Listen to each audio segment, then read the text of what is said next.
It's been several days now. Wonder if Tlasoli has finished making the Blaze Gem inscription. Since Nechka's birthday is around the corner, let's go to the tribe and buy some things, and then pay the family a visit.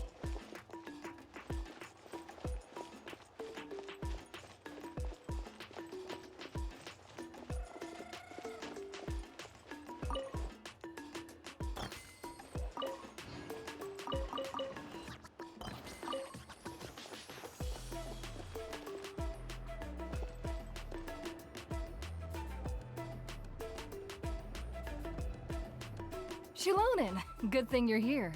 I'm wondering if I can... Oh, the shelf on the left, second row down, first X on the right. That one's yours. And the garden hoe belongs to Ignal, and the hammer is Pakal's, so make sure you take the one that's yours. I haven't even said why I'm here. But looks like you're about to head out for a break. Yes, but I am going to take it right here. The temperature is just perfect today. Really? But doesn't it feel a lot hotter than usual? I really don't want to stay out in this heat. Exactly.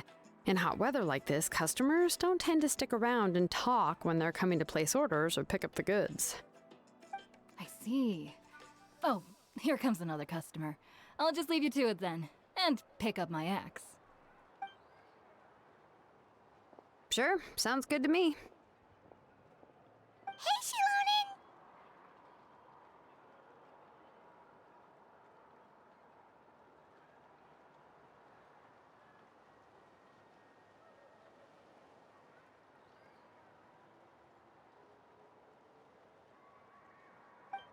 Oh, Traveler, Paimon! We meet again.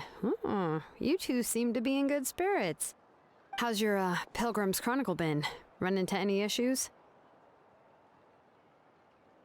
Oh, good. It was also my first time receiving a Pilgrim's Chronicle, even though I've already turned it over to you. There are still a lot of things that could go wrong, so I wasn't sure if there'd be any issues. Huh? So, what are the chances that something might still go wrong? Well, less than the chances of Mualani accidentally falling off a spiritway, I'd say. Oh, well, that definitely would never happen. I found the Xilonen. Thanks a lot. By the way, Nichka's birthday's coming up real soon. Are you planning to visit her? I've prepared a gift, and was just getting ready to take it to her. You're not planning on giving the kid a full set of pliers again, are you? Or, let me guess, woodworking tools?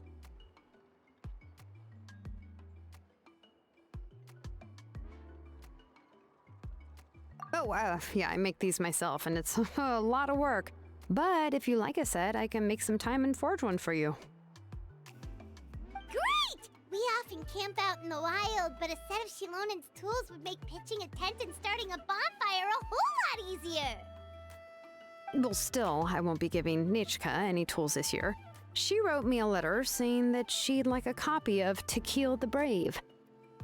The book is not what you call a bestseller, but luckily, I have a few copies in my collection. They were really old editions that were published a long time ago, but they should still be readable.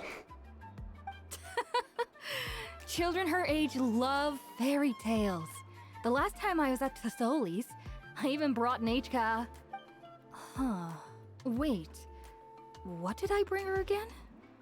It must have been her favorite thing, but, why can't I remember it anymore? Oh, it is quite hot today. Seems you're about to pass out from the heat. Do you even remember your own name? My memory can't be this bad. It's just these last few days.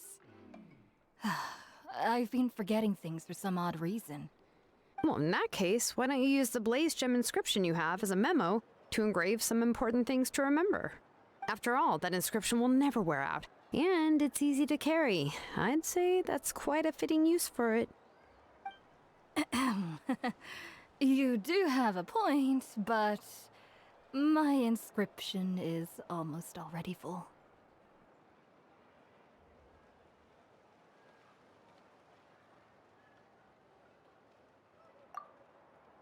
No. I engraved some wishes on my Blaze Gem inscription.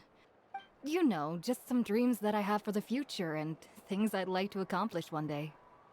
Even though Tassoli has said that from an aesthetic point of view, it would be best for people to keep their inscription short, this Blaze Gem inscription was still made by a name engraver, the forger of ancient names themselves.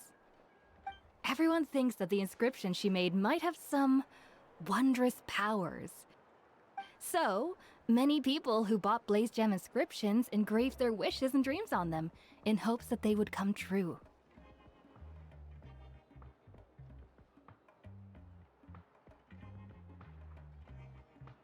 Sounds kinda like a wish granter. But if you do that, won't everyone be able to see your wishes and dreams?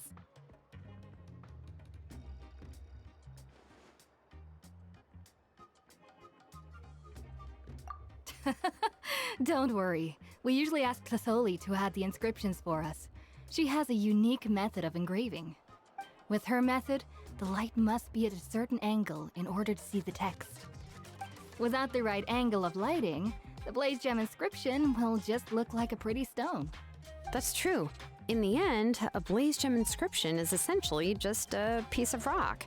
It doesn't have the power to grant people's wishes. Making wishes to it is like shouting into an echoing valley. The only one who will answer is yourself. But using it as a journal for your wishes is also fine. Carrying them with you and taking a look from time to time can be a good source of encouragement. Well, as long as you don't suddenly change your mind and want to take your wishes back, that is. These things are extremely durable. It would take a lot of effort to change the words. And I don't think anyone would willingly part with it either. They're not cheap and very hard to get. If you ever lost it, you'd just be filled with regret. Still, it's really strange. Given Auntie's skill, how could it take so long for her to make one? Oh, well, I hope someone didn't give her an idea of making fewer and selling for more.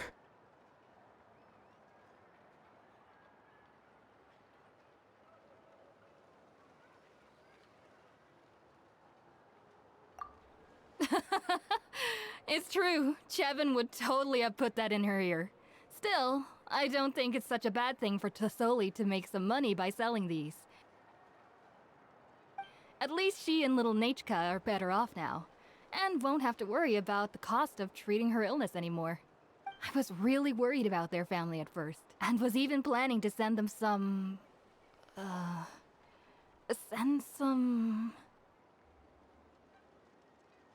Huh?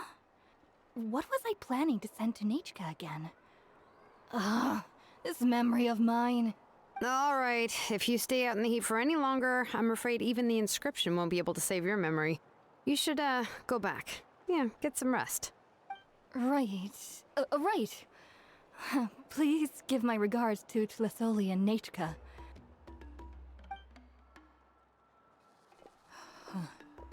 What's going on? Maybe I should go talk to Ernly to get some medicine. So you'll be going to Nechka's birthday party too, Xilonen? Oh, perfect! Then let's go together! Oh, yeah, sure, but I didn't expect you to know Tassoli too. She hasn't been coming to the tribe much lately, so how did you get a chance to talk with her?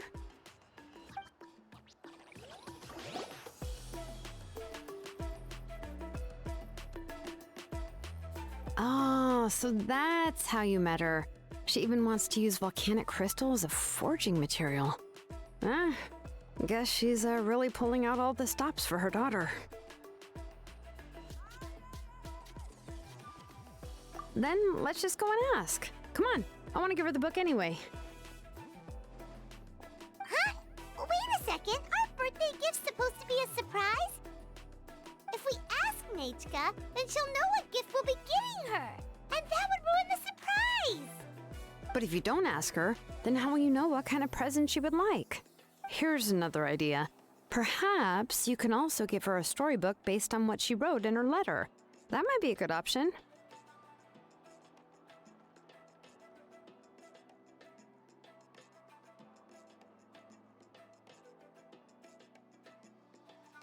But shouldn't we give it a little more thought? If we all give her books, it might seem like we didn't put much effort into it. Xilonen, have you really never asked her what she would like the most? There must be something else she'd like besides books.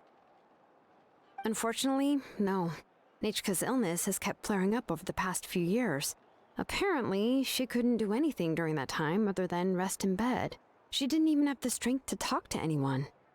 It wasn't until recently that she started to recover from her illness and regained strength to write letters to others. Anyway, there's no need to overthink it. Worst case scenario, I can split the book into 2 volumes and we can each give her one. Yeah, even though it would ruin the surprise, we could at least get her something that would make her happy. Anyway, could you tell us a bit more about the book that you're getting her? Is it really that unpopular? Well, it's a little difficult to explain. You see, there are actually 2 versions of To Kill the Brave. The premise of the book is pretty straightforward. It's basically about a set of twin brothers working to defeat a demon lord.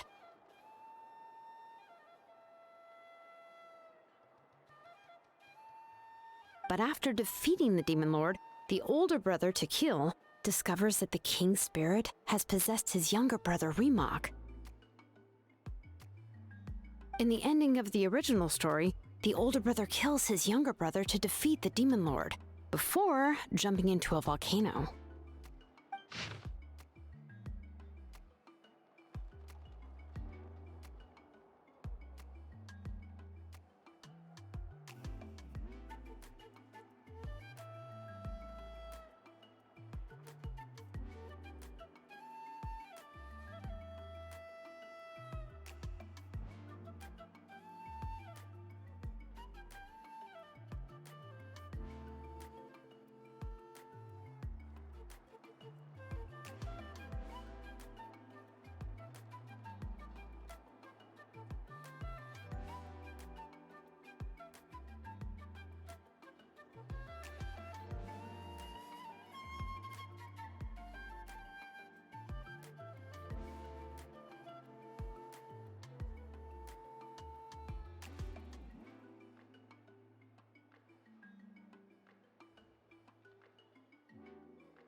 I remember there was one line that was super popular at the time. If I still remember right, after being possessed by the goddess Coatlicue, Remox said, "I do not wish to see your blood be reduced to ash, but I have seen the light of your heart and spirit. Remember my name, brother. As long as you remember me, I will never have left." The other version was released only recently.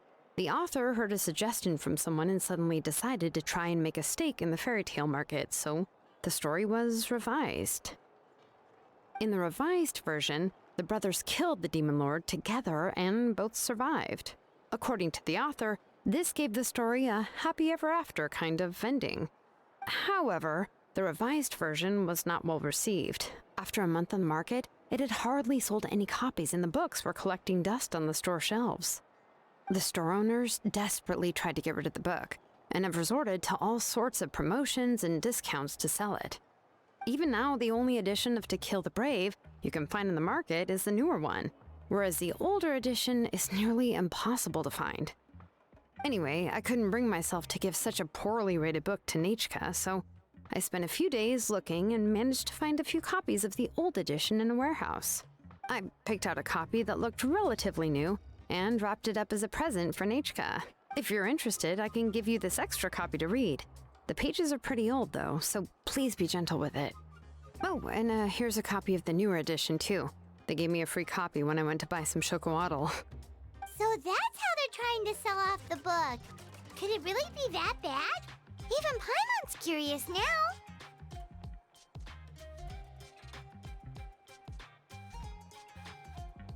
Okay, but you'll have to carry Paimon for a while. Once Paimon's done reading it herself, she'll read it out for you. Let's get going. Tlasoli lives pretty far from the tribe, so it'll take us some time to get there.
Shine down! Everyone hold it. Rest and rebuild. Fuse is lit.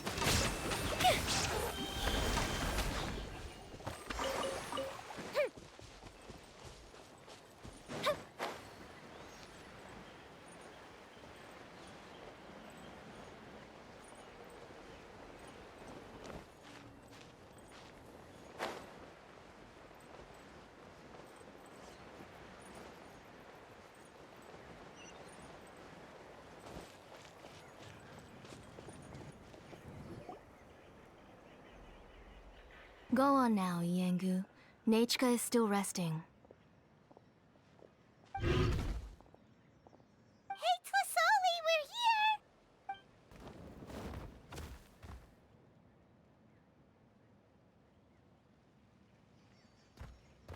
Oh, what a surprise. And even Xilonen is here too. Oh, it's been a while since I've seen you, Auntie. I received Nachika's letter. She wanted a copy of To Kill the Brave, right? Well, I've brought the book for her. There are several editions of the book in Nathlan, and I wasn't sure which version she'd prefer.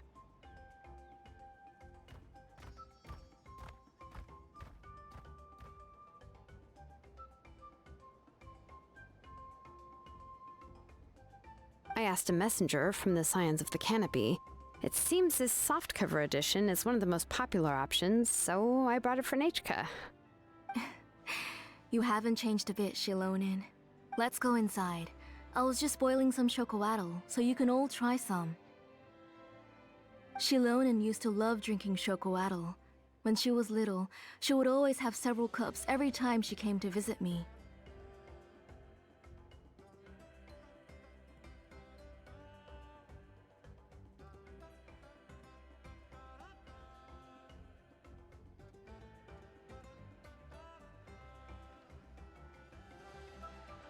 You were already a big girl by the time I finally had my Nachika. Alright, for now let's... Oh. Oh, Auntie, let's go inside. Traveler, please help me get her into the house.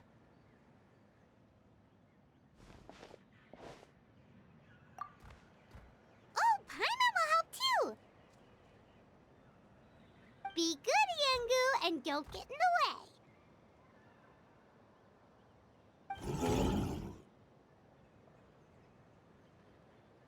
All right, let's get indoors. Watch your step, Auntie.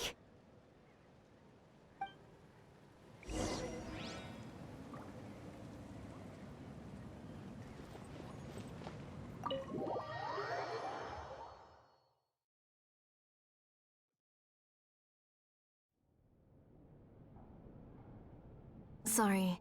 Nachika's illness has been flaring up recently, so I was up for a few nights. I suddenly started to feel dizzy in the sun.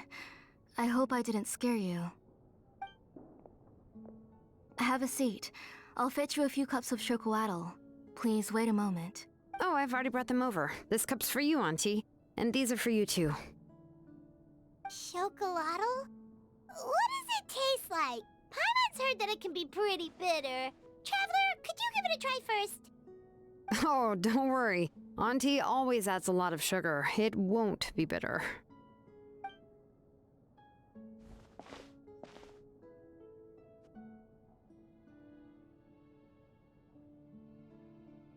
The last time you came to visit, you were still just a kid. But now you're a pillar of the Children of Echoes. No, of all Nathlan even. Oh, well, it's all thanks to the drinks I had here and the books I happened to read. We heard that you two are from the same tribe, but Paimon had no idea you were so close. When I was little, my parents were always talking about how skilled Auntie was at forging ancient names and how she was a good role model for the rest of us. The moment I became idle at home, they would toss me into Auntie's workshop to watch and learn. Then I would have your parents go back, boil you a pot of chocolatl, and let you play in the house. Yeah, and then I would drink and listen to you banging away with your tools in the workshop. But eventually, She moved out of the tribe to find some more space, and I didn't have the chance to visit again after that.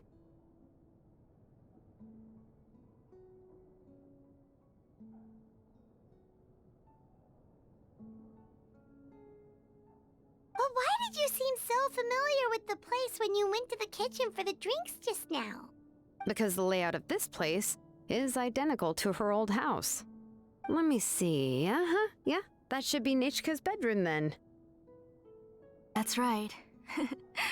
I remember you used to hunker down in the room to read and draw. But you're all grown up now. Even if you wanted to live here, I'm afraid you've already outgrown Nichka's bed.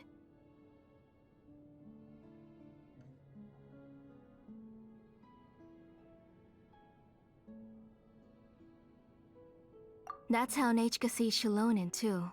Whenever she's feeling better, she always asks me when her pen pal sister will be coming to visit. Well, yeah, I'm here now, and even brought a gift as an apology. I'll leave the book here. You said Nichka asked you for the book? I hope it wasn't too much trouble to get. Really, I'm surprised that she even asked you for a present. When she's at home, she'd even ask me for permission to eat some snacks. Maybe I've been too strict with her. She's obviously starting to like her big sister more than her own mother. Oh, really? Well, I'd say I really haven't done enough to deserve the title of big sister. Yeah, I wasn't able to help her when she was sick, and I didn't even come and visit her that many times.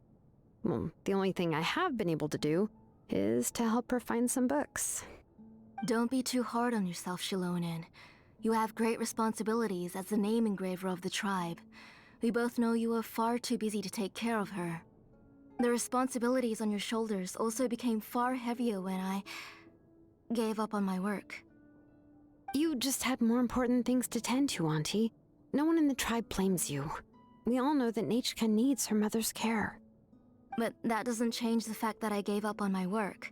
And even now, I still have not found the courage to pick up my hammer again. I'm sorry to leave you to shoulder all the responsibilities alone, Xilonen. Oh. Ooh, why so somber all of a sudden? Don't be so sad, everyone! Hasn't Nichka gotten better lately? Oh, relax, Auntie. I can handle the work. But once Nichka is back on her feet, you should get back to work and let me have a vacation. You'll be the one who's busy then, and I'll be sitting at the side drinking chocolatl and cheering you on. If that day really comes, you can have as much chocolatl as you like.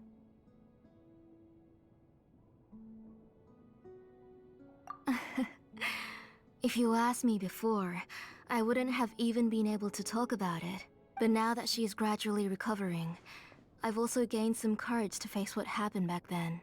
Nichka's illness actually originates from the Abyss. That night, I was in the tribe, having a discussion over the forging of new ancient names. Before we could finish our discussion, the alarm started to ring outside. A horde of monsters from the Abyss suddenly attacked the tribe, so everyone banded together to fight them off. I joined the fray as well, and it wasn't until the monsters were repelled that I got back home with some guards from the tribe. But Nichka was gone. I can't remember how long I spent searching for her. Maybe for 2 or 3 days. In the end, we found Nichka at the bottom of a short cliff.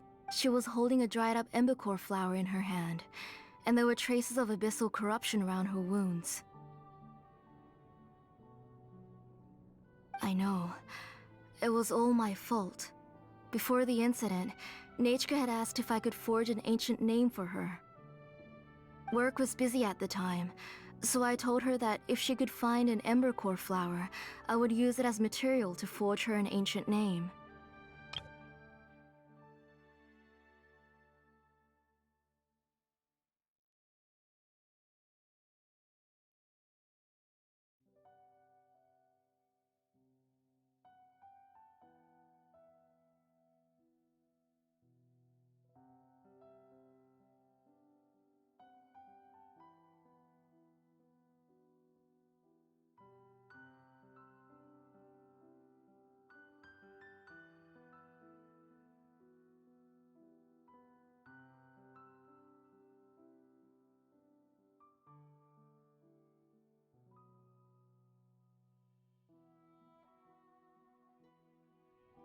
Oh, Nechka. My daughter. My Nechka. I was holding her in my arms, but no matter how many times I called her name, she wouldn't open her eyes and look at me. I was the one who decided to move my workshop to the outskirts of our tribe for work. And I was the one who left her home alone. Oh, my daughter. My Nechka. Why do you have to suffer like this? Whoa, hey! It's okay, right? Nechka's getting better. She already has the strength to write letters now, doesn't she? Well, Xilonen has even brought her a gift. Sorry. I just can't control myself whenever I remember that time. Phew. Alright. It's not every day that we get guests. I really shouldn't be crying like this. I asked someone to buy some ingredients for me. So, why don't you stay for dinner tonight? I'll make some shrimp bisque, grilled fish and mint sauce, and tower tacos. We'll help. That sounds like a lot to make, and we don't want you to tire yourself out. Huh? She mentioned all those delicious dishes, and you're just going to make a fried egg? Thank you both, but don't worry. It's just a few dishes. I'll be fine. You three just need to make sure everything gets eaten up. I can't eat a lot at this age. Oh, we haven't had anything to eat yet, so don't worry. We'll make sure there are no leftovers.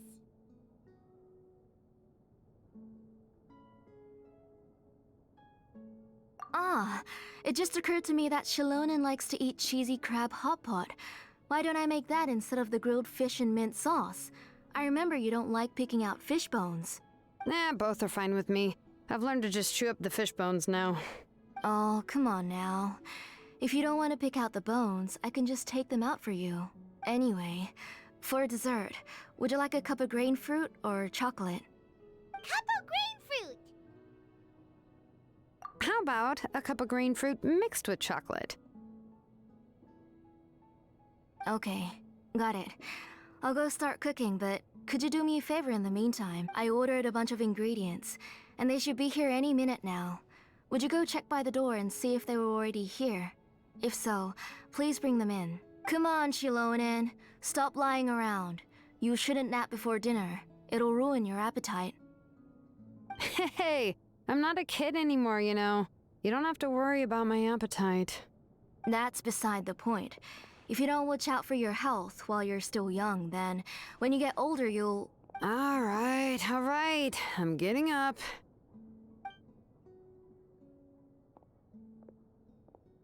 We'll go check on the ingredients with Xilonen. It isn't far, so it shouldn't take us long.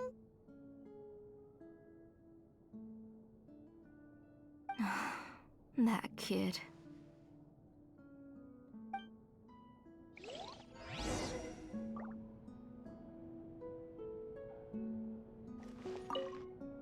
That kid.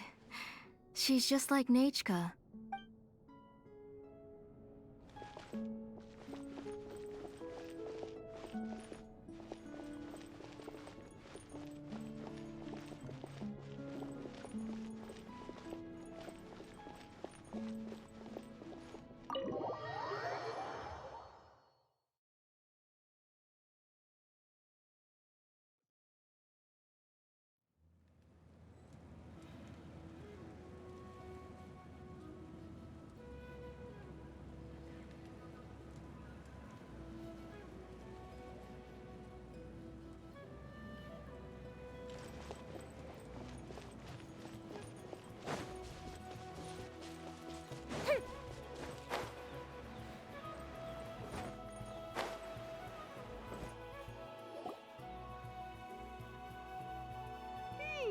No one's come to deliver the ingredients yet.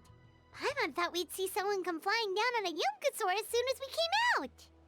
A messenger from the Scions of the Canopy wouldn't be flying here. They usually come climbing down the cliffs nearby. No need to look. There isn't anyone on the cliffs.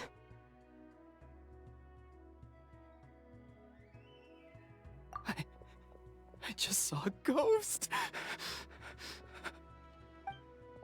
Hey, you there! Sorry, but does Tlasoli live around here? Oh, are you the one who's supposed to deliver the ingredients? Ingredients? Are you kidding? I was nearly eaten myself! Never mind that now. Those monsters are still hot on my heels. Please, you've got to help me! Xilonen, where'd she go? Whoa, she's already gone up to fight the monsters? Let's go help her out!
Bring it!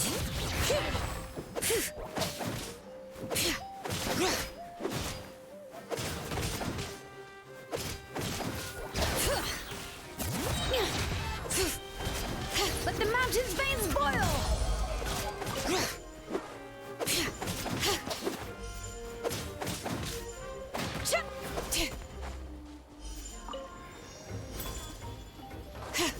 Bring it!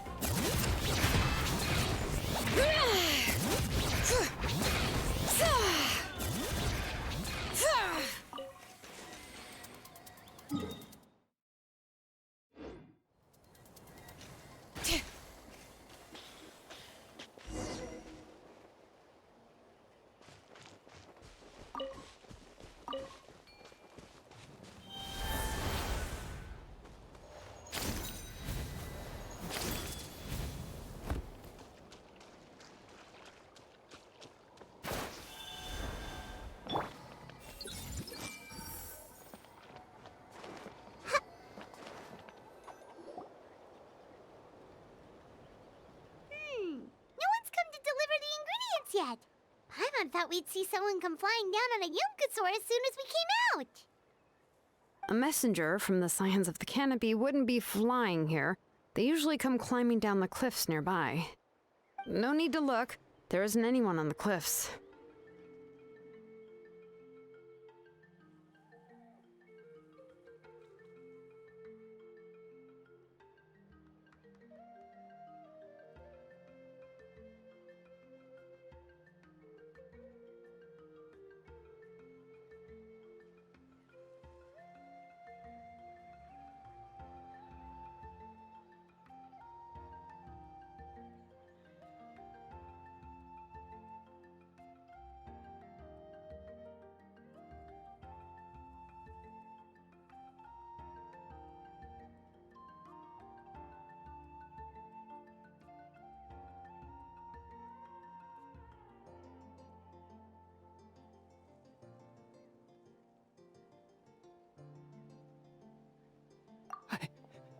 I just saw a ghost! Hey! You there! Sorry, but does Tlasoli live around here? Oh, are you the one who's supposed to deliver the ingredients? Ingredients? Are you kidding? I was nearly eaten myself! Never mind that now. Those monsters are still hot on my heels. Please, you've got to help me! Xilonen, where'd she go? Whoa, she's already gone up to fight the monsters? Let's go help her out!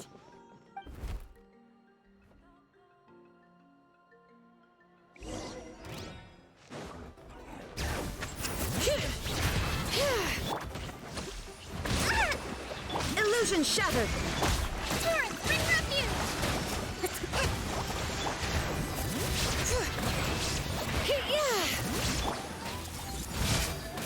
Shine down! Letting grave names echo!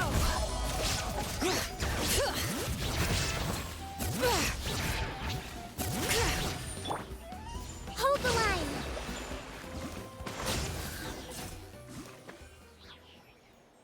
Alright, that should be it for the monsters. Yeah, it was easier than I thought. Oh, it also seems we're in good luck. The goods weren't damaged either. Strange, we didn't see any monsters on the way here.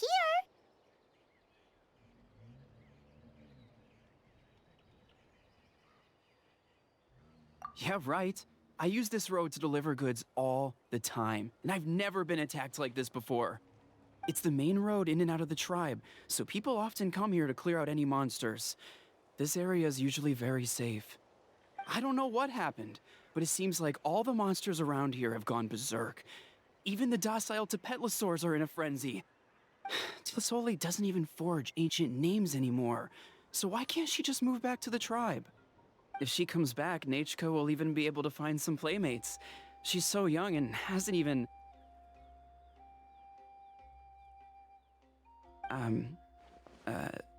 Nachka's playmates. No, wait, I feel like my kids have played with her before. They've even told me about Nachka's favorite game. If I remember right, it was... strange. I always remembered it before. How could I forget all of a sudden? Look at that! He has a Blaze Gem inscription too!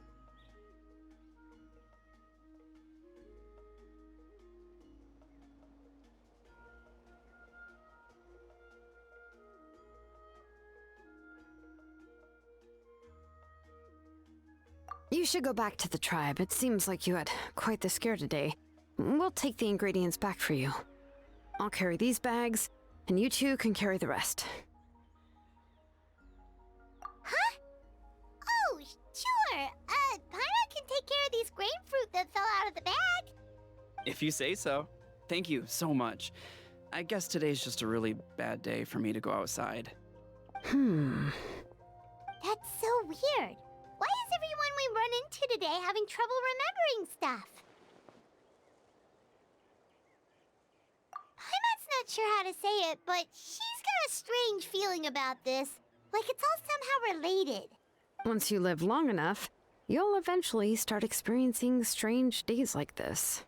Let's bring the ingredients back. Otherwise, we won't have anything to eat tonight.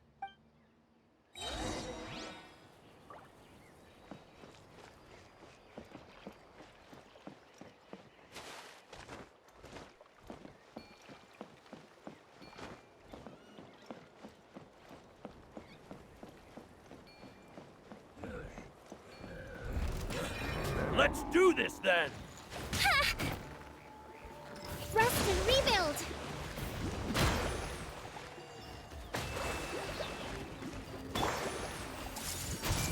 Illusion shattered!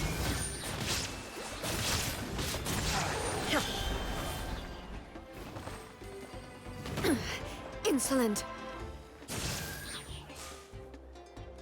Shine down! Strike like stones! Yes, you are.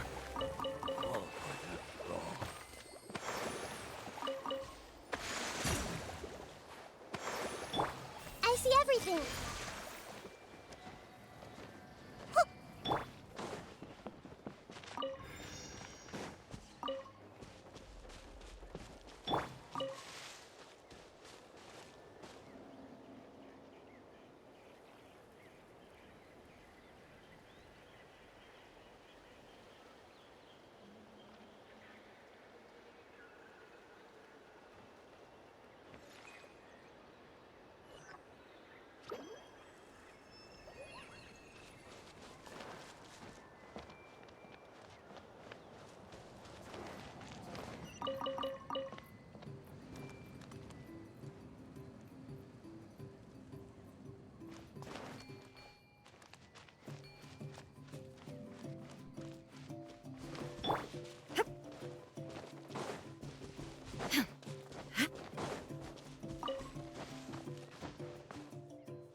Ah, you're finally back.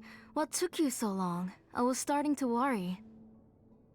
Oh, yeah, we, ran into some small problems, but everything's fine now. Alright, as long as everything's okay now. You all have a seat. I'll get the food ready. It won't take long.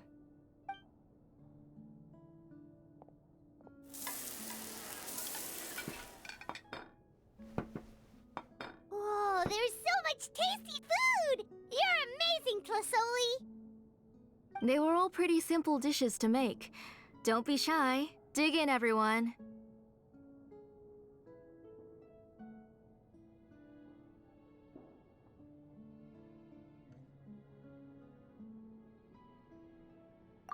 Paimon can't reach that dish! Could you give Paimon some? Come on! Ooh, yeah. Can I get another serving, please? You're done already? Do you even chew when you're eating?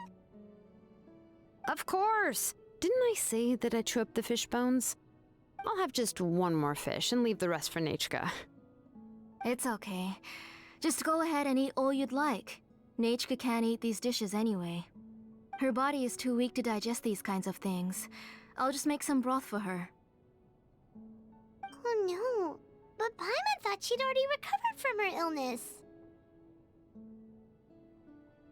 Injuries caused by the Abyss cannot be undone. The doctor said the fact that she's stable is already quite a miracle. But it's okay. Nechka can talk to me now and can even hold my hand. That's more than I could ask for. Even if she will never again know that I am her mother. What do you mean? The doctor said the Abyss has had an irreversible effect on Nechka's soul. She's lost all her memories from before she was injured. The doctor also said this sort of memory loss isn't like simply forgetting something. Rather, she can no longer remember anything from before that fateful day. Huh? But how does that happen?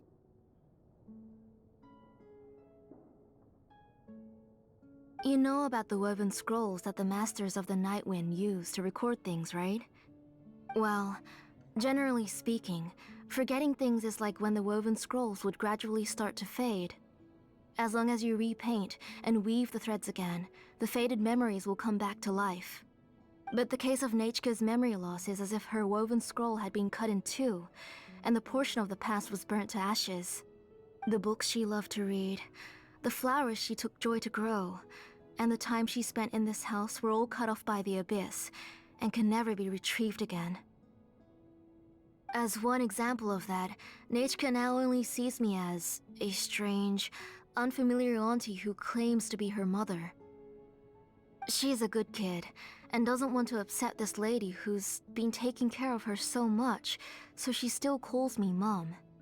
But I've always had a feeling that she's constantly wondering about things like, where is her real mother? Why is she stuck here in this house? Was she abandoned? Nechka really has no idea that her real mother is right in front of her, and has never left. So you plan on recreating Nechka's woven scroll all by yourself? What do you mean? Or should I say, you've already started reweaving that scroll long ago?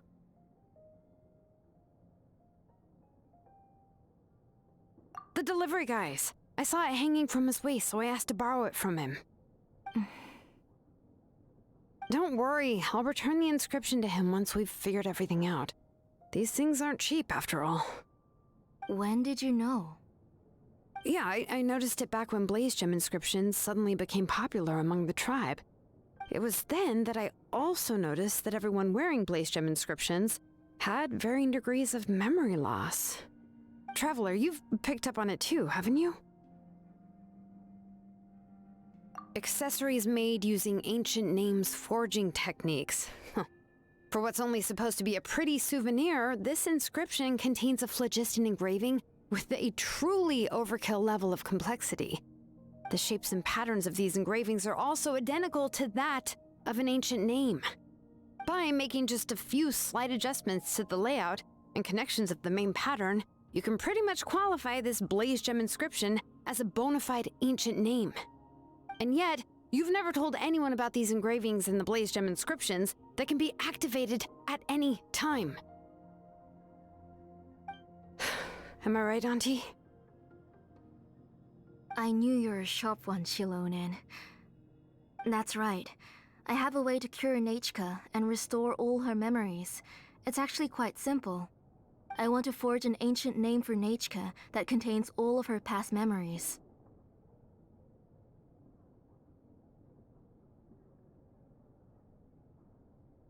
And the reason they must be approved by the Wyab is because the memories they bear are all stored within the ley lines.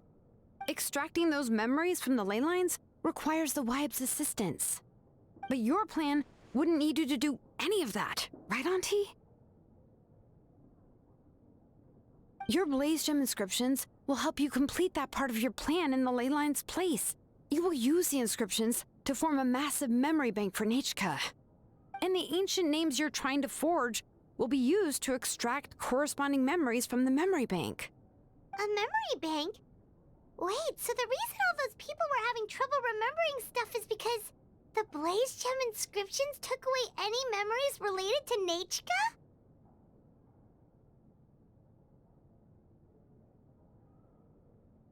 Using other people's memories of Nechka to reconstruct her past?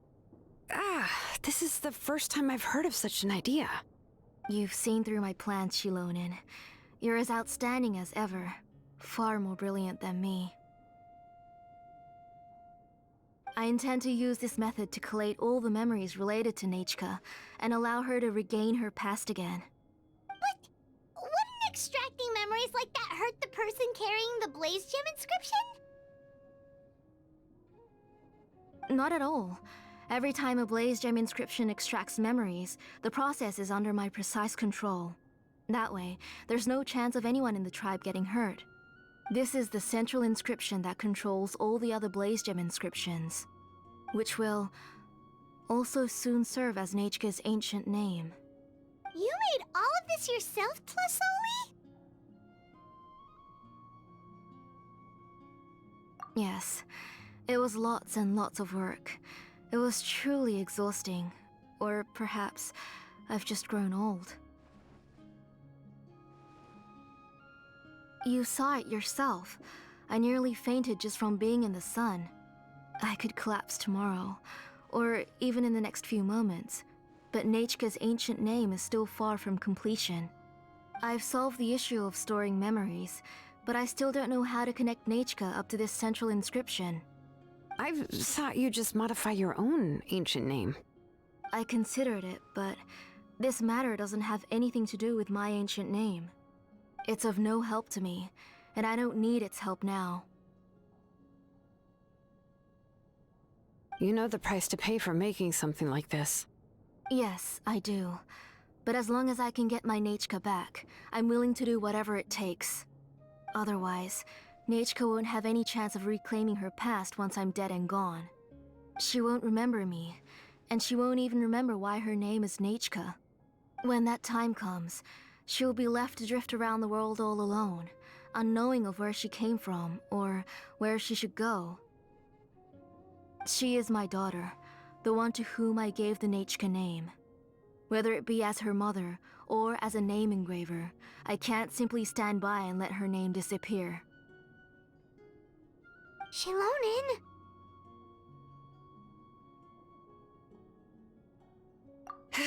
I'll take the central inscription with me. I'm going to completely disassemble it to confirm its components and uses, and I won't make any promises until I've checked everything. Say goodnight to Nechka for me, Auntie. Oh, wait. I've also finished the inscriptions for the Traveler in Paimon. Let me fetch them for you.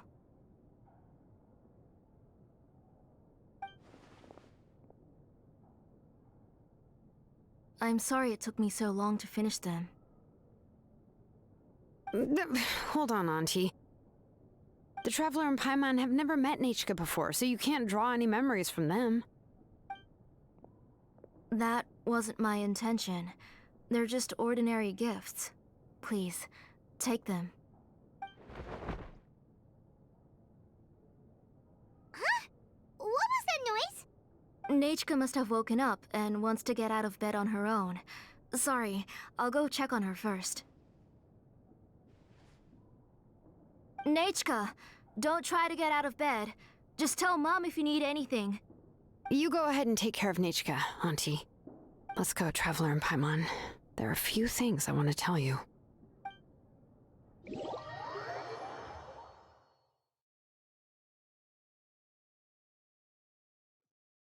Let's head back to the tribe first. There are some things I need to get from my workshop. Disassembling the central inscription? It's not going to be easy.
You two can wait outside for a moment. I just need to go in and grab something. The workshop is a little messy, so unfortunately, I won't be able to show you around.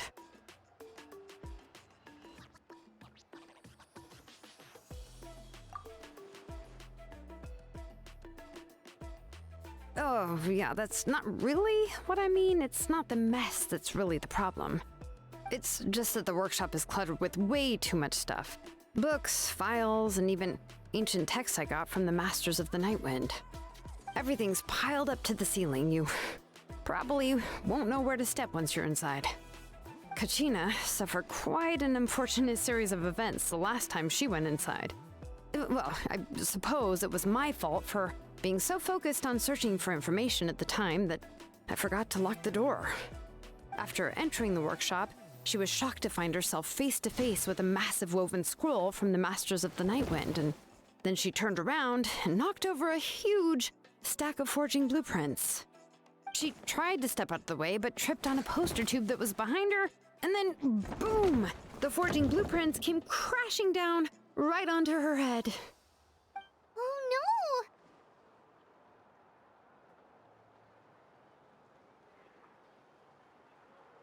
She's lucky I noticed in time. I found Kachina in a daze and managed to save her before an entire set of the history of the Children of Echoes was about to bury her.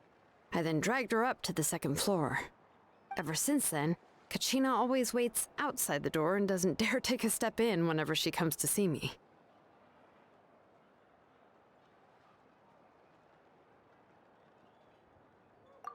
you're an artisan and craftswoman after all. We thought there would be weapons and armor hanging all over the place. But it seems more like a library than a workshop. Well, my primary work is forging ancient names, which is much trickier than making swords and tools. Aside from the necessary craftsmanship, I also need to consult many ancient texts. You probably already know that each ancient name represents a certain spirit, behind which are countless related stories to support it. In other words, the essence of an ancient name is the physical manifestation of a certain spiritual will. And as a name engraver, when I'm working on a new ancient name, I'm not only trying to give it a physical shape, but more importantly, I'm also trying to understand the spirit contained within the name. And to do that, I have to collect as many related stories as possible and read through them all. But, as you might know, people tend to add a lot of extraneous details when it comes to stories about themselves. For stories that have been clearly exaggerated or altered, I must gather other related stories and information as cross-references. This way, I can filter out all the absurd and exaggerated details and restore the person's life to its true nature. Only in true stories can you find the authentic spirit. And this is the only way for the spirit to become an ancient name that matches its essence. We've heard about the concept behind ancient names before, but after hearing you explain the details, Paimon can't help but think that ancient names are really powerful.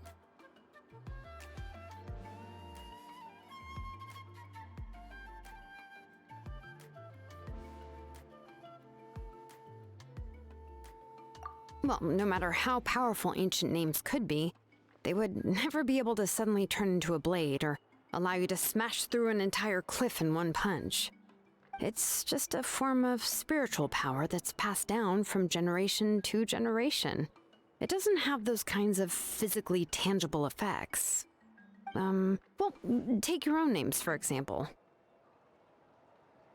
From the moment you appeared in this world, some person had already prepared a blessing for you. And that person then condensed this blessing into your name and gave it to you as a gift. It may feel like the moment you received your name is already in the past, but it will always stay with you and move with you in the future. Names are blessings for the future from people standing in the past. Well, that's what Auntie once told me.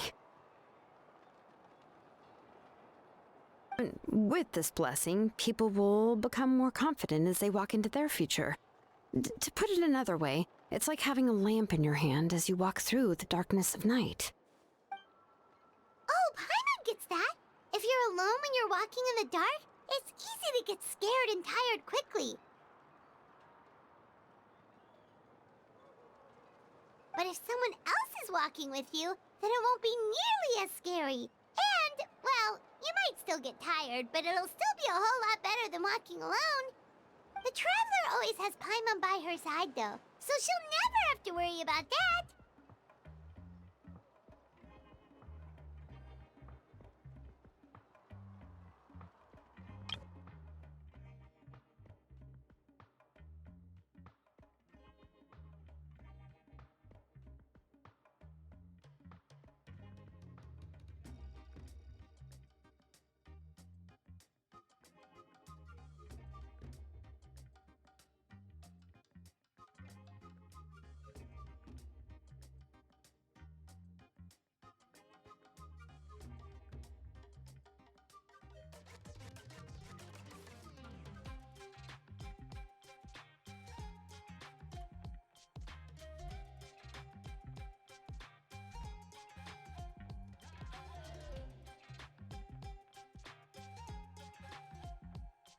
But, as you might know, people tend to add a lot of extraneous details when it comes to stories about themselves.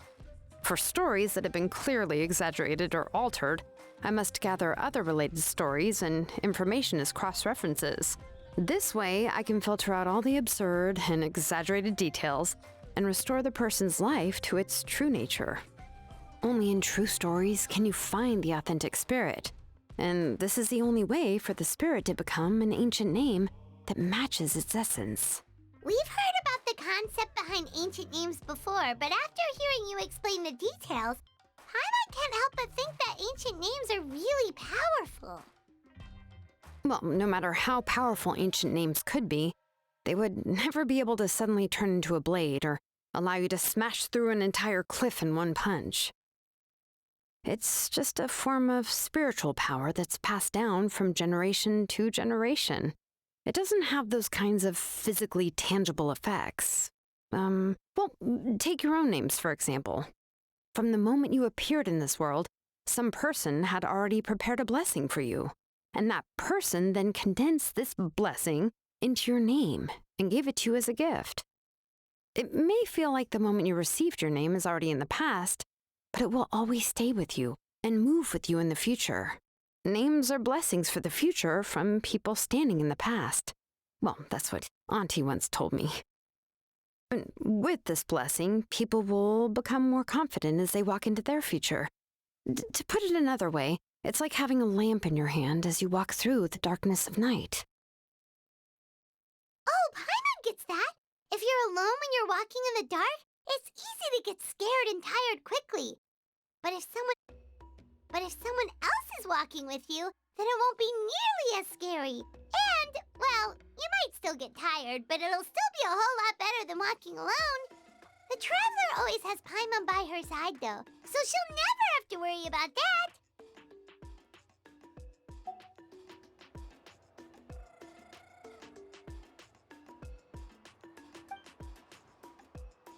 Oh, Paimon sure many wish they could be in your shoes, Traveler.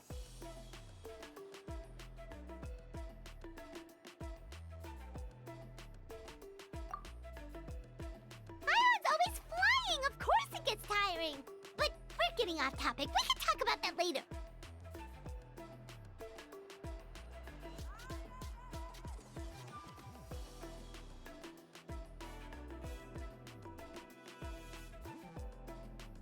Anyway, this is what Plisoli told me when I was training as a name engraver. And to be honest, I've only understood 20% of what she said at most. I've never been able to figure out the rest. But doesn't that mean you basically don't get it? Well, that's not entirely true. Auntie and I have at least come to a consensus on the most important thing. And to be honest, I've only understood 20% of what she said at most. I've never been able to figure out the rest. But doesn't that mean you basically don't get it? Well, that's not entirely true. Auntie and I have at least come to a consensus on the most important thing. But doesn't that mean you basically don't get it? You know what? I am sick of talking. We can talk about all of this later. Please, wait a moment while I grab my things.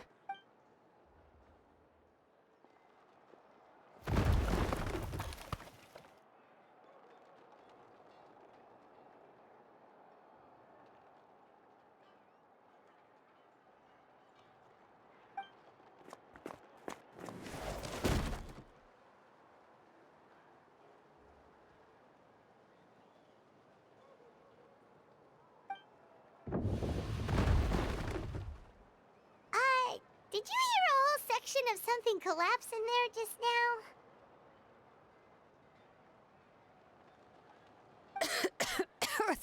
It's fine, it's fine. It was just a bunch of very old ancient name records. I've already made copies of them.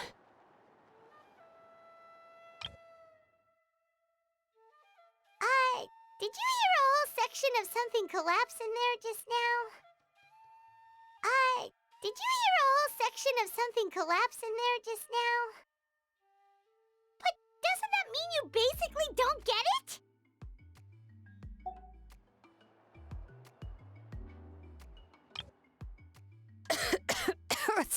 It's fine, it's fine. It was just a bunch of very old ancient name records. I've already made copies of them.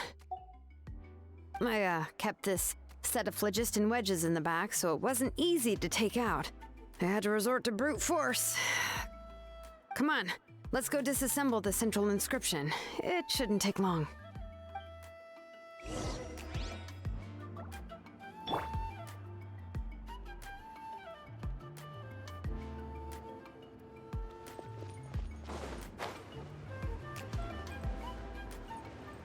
Failure is just a step on the path to glory.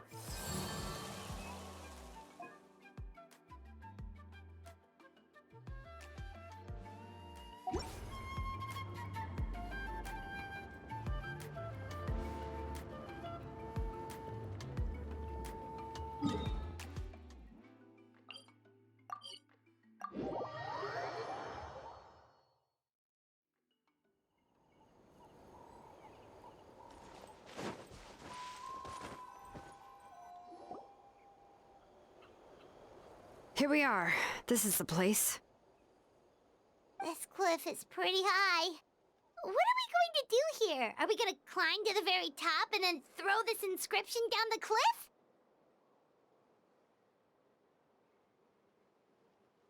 I'm going to use phlogiston to make an engraving circle on the cliff wall. That will allow me to investigate the internals of the central inscription. Now let me see if this thing can even turn on. I was still an apprentice last time I used it. Before we attempt to engrave the inside pattern of an ancient name with phlogiston, we always use this to draw out the engraving diagram on a cliff or open ground. Before we attempt to engrave the inside pattern of an ancient name with phlogiston, we always use this to draw out the engraving diagram on a cliff or open ground.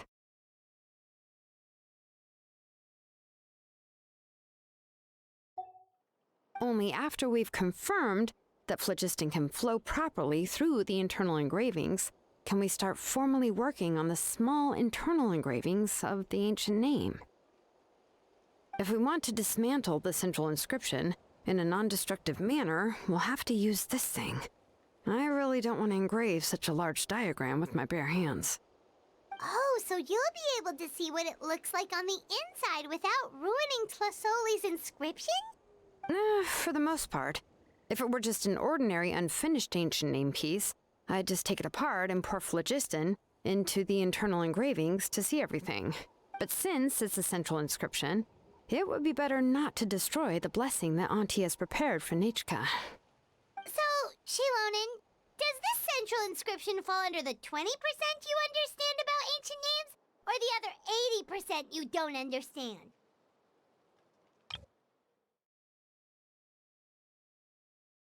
So, Xilonen, does this central inscription fall under the 20% you understand about ancient names, or the other 80% you don't understand?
Xilonen, does this central inscription fall under the 20% you understand about ancient names, or the other 80% you don't understand?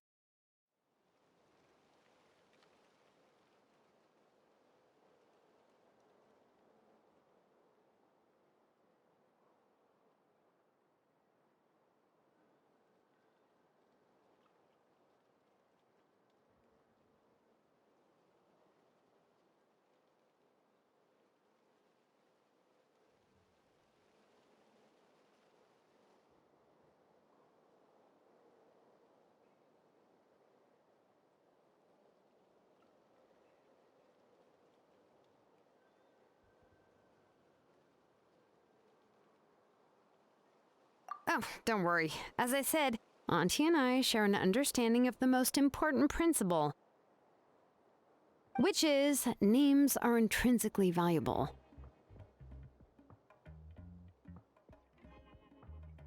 Only by having names can things be sorted and categorized.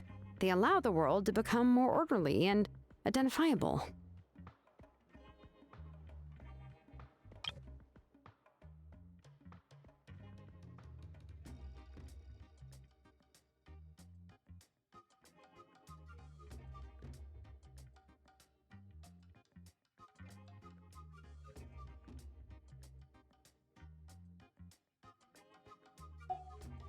For example, when I order ore, I would usually say I need volcanic crystals of about 35% purity and no more than 3% of impurities.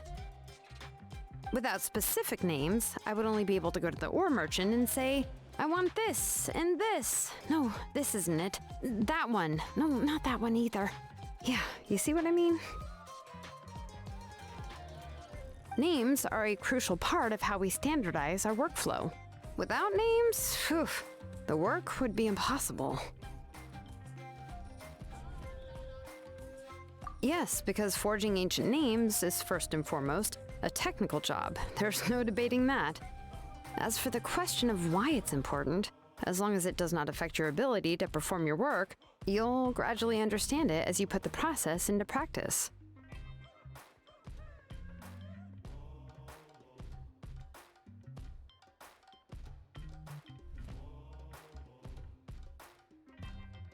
After all, creating an ancient name is quite the complicated process. Well, let me break it down even further. We're not in the tribe right now anyway. Essentially, by forging ancient names, I'm assigning nicknames to the heroes in Nathlan's history. Giving someone a name is a subjective expression. You just need to express your hopes and wishes for them. But giving someone a nickname is a much more objective expression. To come up with a fitting and accurate nickname requires much thought and observation. If ancient names or nicknames aren't descriptive enough, no one will remember them anyway. So the best I can do is gather all the information I could and try to come up with the most fitting nicknames possible. Even a minor mistake in the process could cause people to misunderstand the nickname. For a name engraver such as myself, such mistakes would be considered a major blunder.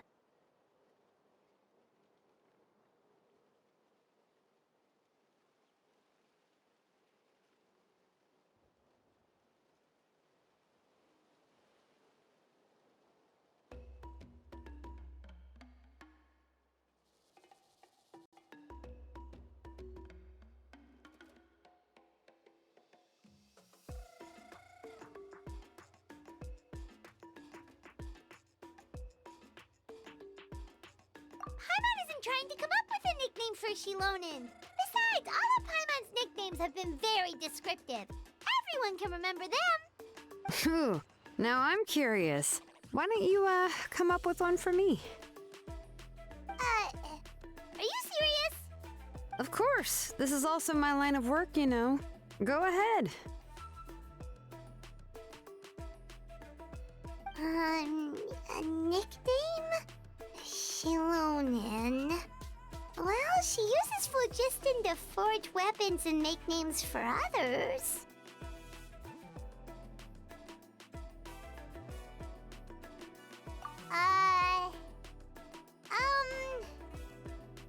Smith? Yeah, not bad, not bad. And quite fitting, too. I'll remember it. But, you should keep observing my work, Paimon. Maybe you'll come up with an even better nickname. Right, okay. Time to make like a smith and start smithing. Watch closely.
Adjust the inclination by 2 degrees. Stop.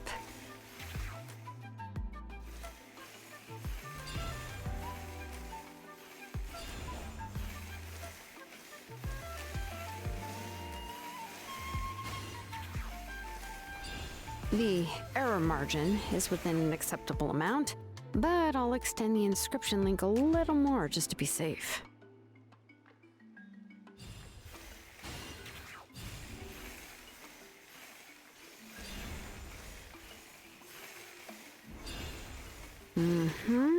I'll leave some space here. When the linked engravings are activated, the inscriptions here will overlap with each other.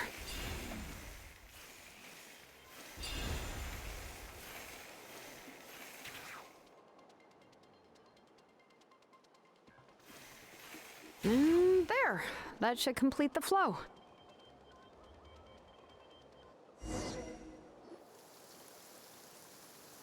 Amazing, Xilonen! You were running all over that cliff as if it was flat ground! Oh no, it doesn't have anything to do with my tribe. It's just the, phlogiston adhesive I have on my shoes. But after all that running around, I'll have to infuse them with more phlogiston again. Huh. I should prepare a spare supply of phlogiston to bring with me next time.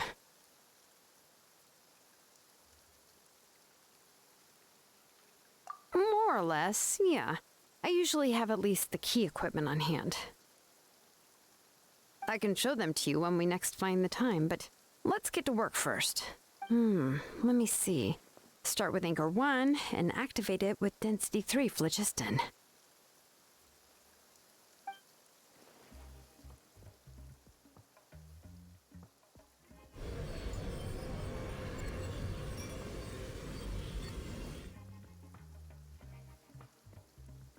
Whoa! A super huge diagram just appeared! Tlasoli's central inscription is even floating!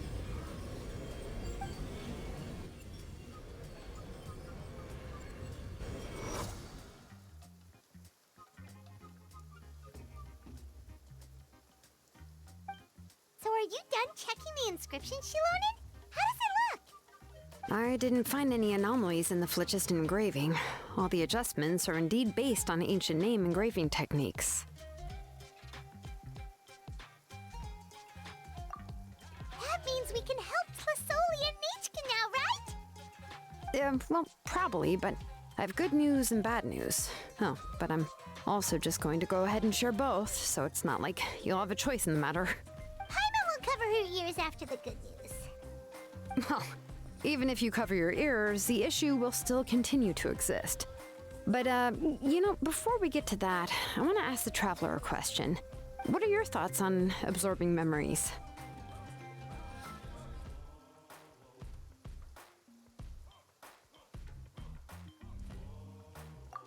I knew you felt the same way, and that'll save me some initial explanation. I've never been very good at that anyway. It's hard to control the absorption of memories. Technically speaking, this type of inscription has the power to do far more than absorb memories related to a single person. By herself, Auntie can't handle that level and scope of work, but if she has accomplices, it is completely possible for her to use this inscription to accomplish far bigger things. Accomplices? You make it sound like she's committing a crime! Well, here's the good news. Yes, this Blaze Gem inscription would be the perfect tool to commit crimes, but we haven't found any accomplices or signs that she intends to put it to such uses. From a purely objective standpoint, we can consider that possibility as yet to be confirmed for now. The bad news is, there's still an underlying problem with this Blaze Gem inscription that cannot be ignored. I believe I've mentioned this before.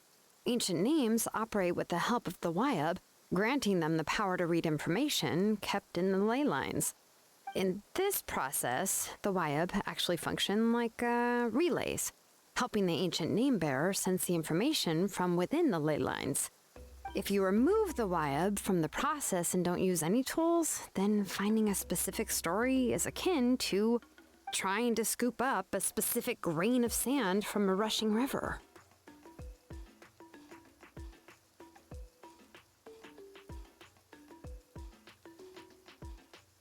Yeah, exactly. Anyone who attempts to do so will likely lose most of their cognitive function or become a babbling madman who talks to themselves all day long. Now, let's consider the memories that Auntie has gathered as the ley line, and Nechka as the only ancient name bearer of this ley line.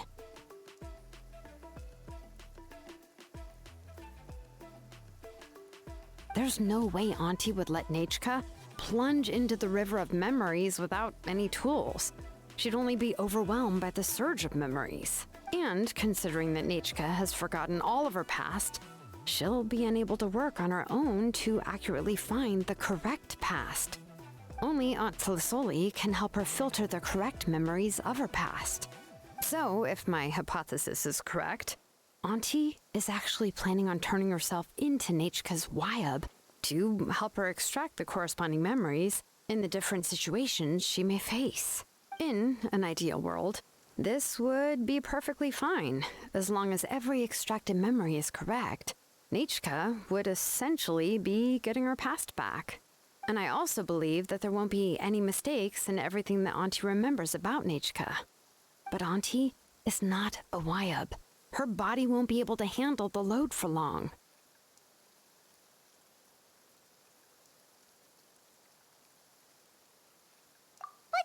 How can we solve this problem?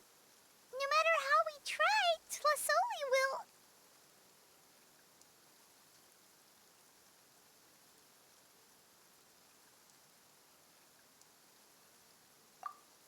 Names are blessings for the future from people standing in the past. I've also made up my mind. Come on, let's go see Auntie.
Respect must be given to the will of every creature. Each fish in the ocean swims in its own direction.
Ah, Xilonen.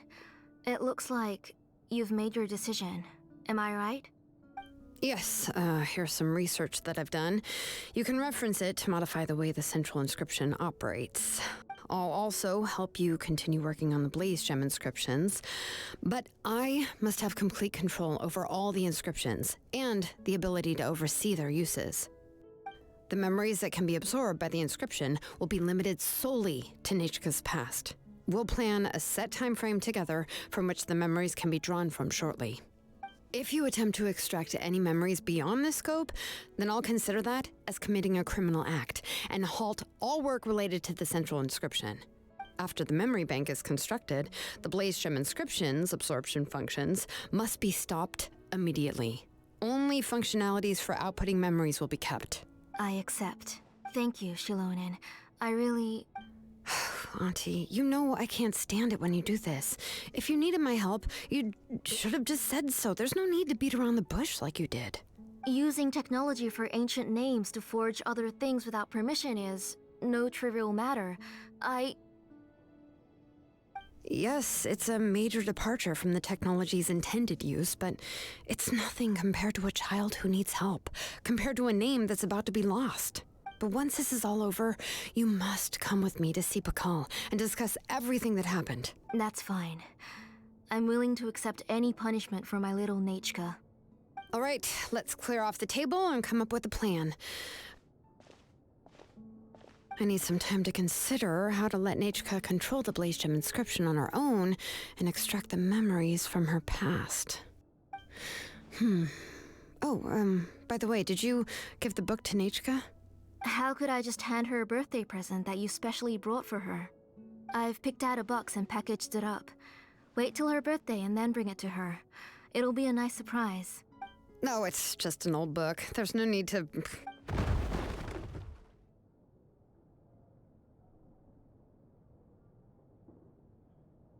Oh, is Nechka up again? But what was all that noise? It sounded like something broke. Uh-oh. What if something fell on her? We should check. Paimon will go have a look. Nechka, don't hurt yourself. Xilonen, is that you? You're Nechka? How many times have I told you? Don't get out of bed on your own. You were running a fever yesterday. Hello, Nechka. Thank you for the book. I've already read it several times. You've already read it? But didn't Tlasoli package up the book that Xilonen brought? No. She's all mixed up. The one she read isn't from Xilonen. It's one I bought for her before. A few days ago, she told me she wanted a book. I know nothing about these kinds of books, so I had no choice but to go to the tribe and look for a copy. I eventually found one and bought it for her. I put it in her room once I got back. Soon after, she suddenly developed a fever. I was so busy taking care of her that I forgot about the book and even forgot that she had asked you for a gift. Auntie, do you know which version of the book you bought? Which version? The shopkeeper said it was the one with the perfect ending to the story. Apparently that's the only one you can find on the market now. Oh, it's all my fault. You wasted your money and now it won't even be a surprise. Oh, it's all right. It's just a book. As long as Nechka enjoys it, that's what matters. Oh, right. Nechka probably doesn't know us. You're Paimon and Miss Traveler. Mom told me about you. Oh! Seems like everyone knows who we are now. Yeah, Nechka seems to be doing pretty well today. Since she's been stuck indoors for the last few days, why don't we take her out for a walk?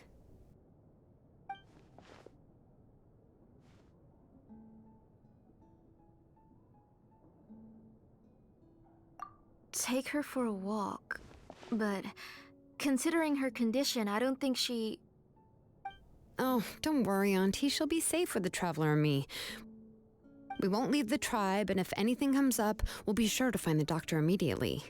Besides, it's her birthday in a few days, and we need to go to the tribe to buy some things.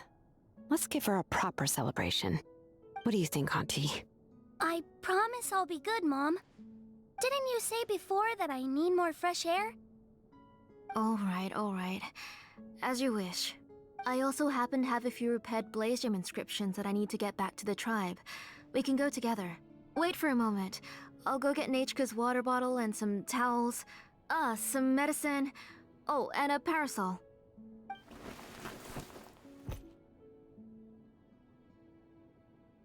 Talk about being prepared. It doesn't hurt to be prepared. Okay, let's go. Please be good now, Nechka. Don't cause any trouble for Xilonen and the others. Oh, you can let me carry these. And don't be a stranger, Nechka. Feel free to tell us anything. And even I was quite a handful for Auntie when I was little. Yeah! It's not often you get to go out to play, so just have fun. Everything will be fine.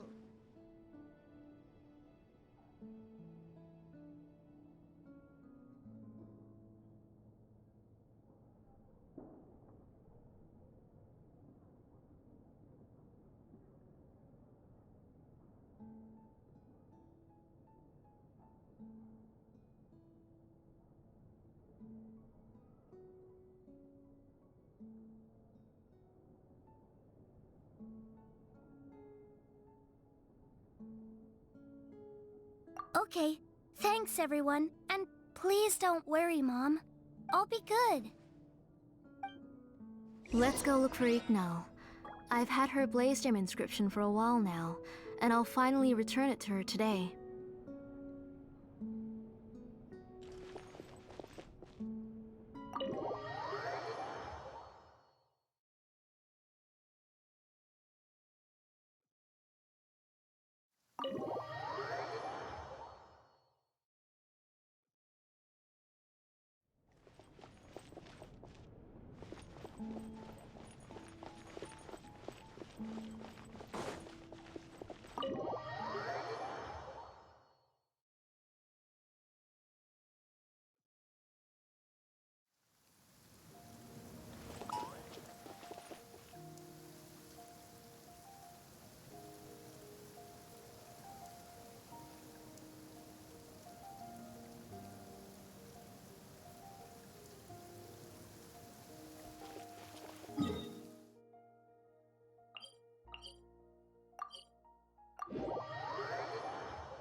Tosoli, what brings you to the tribe today?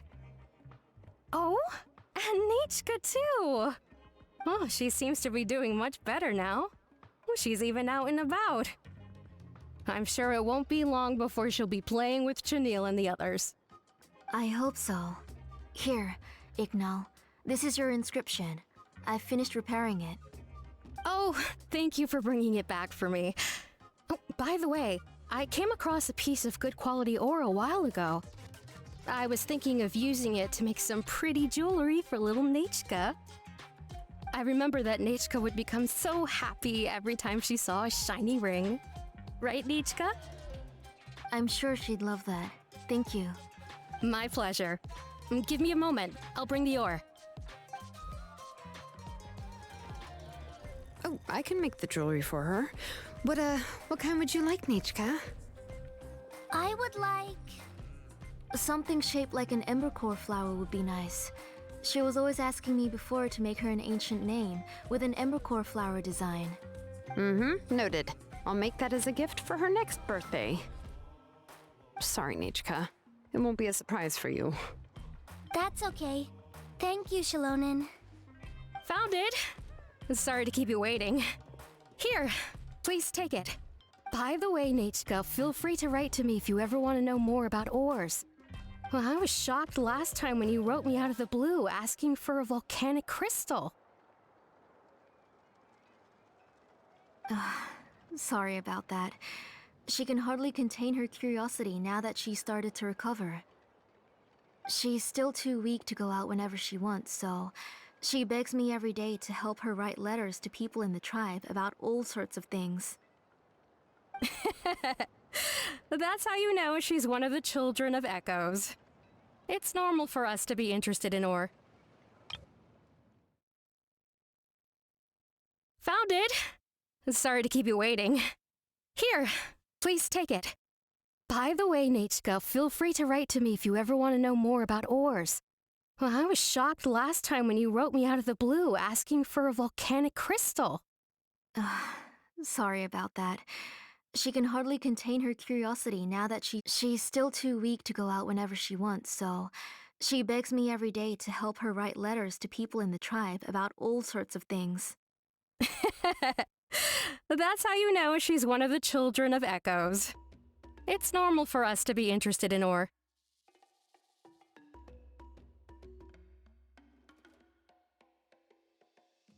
My pleasure. Give me a moment. I'll bring the ore. Oh, I can make the jewelry for her. What kind would you like, Nechka? I would like... Something shaped like an embercore. I would like...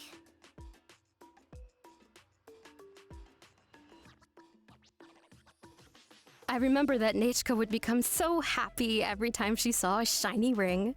Right, Nechka?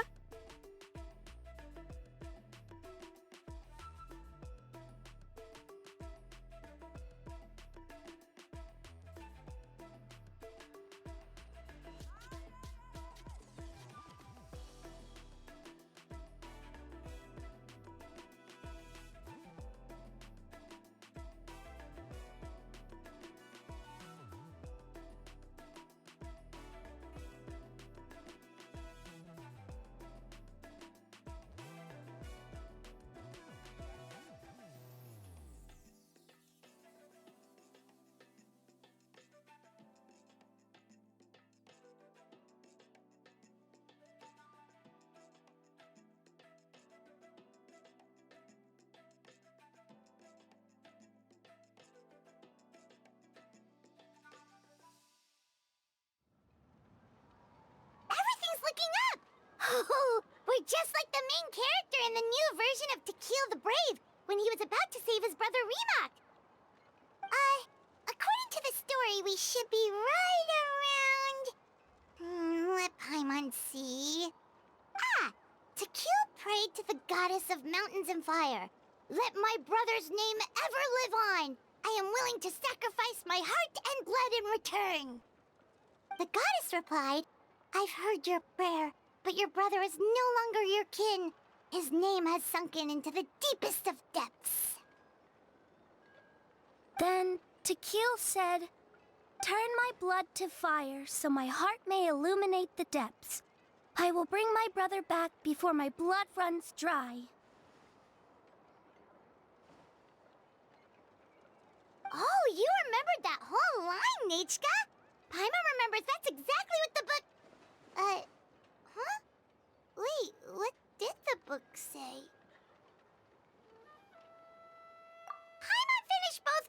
one sitting. A lot of their content is nearly the same, so it's easy to get mixed up. But the ending in the older version is more interesting, even if it's hard for kids to, well, completely understand. Oh, wait! Nichka hasn't read the other ending. It's okay, just wait a bit and Paimon will read it out for you. That's not true.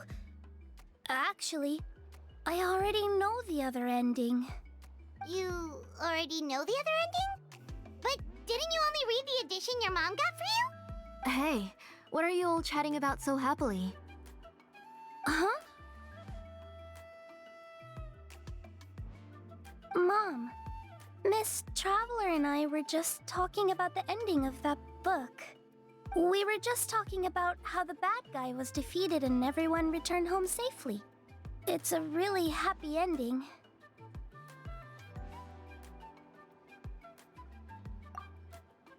Aren't happy endings always nice? But if you already read the whole thing, then what will Mom have to read to you at bedtime? Guess you'll have to go to bed early tonight, but I'll buy you some more fairy tales next time, okay? Okay, Mom. It's pretty good quality. I'll be able to give Nachka a beautiful and durable piece of jewelry for her next birthday. But, you know, for now, let's focus on celebrating her upcoming birthday. Where are we headed to next, Auntie? Next, let's visit Apishpalan. He should be close by. Stay close, Nachka. Don't go too far. Yes, Mom.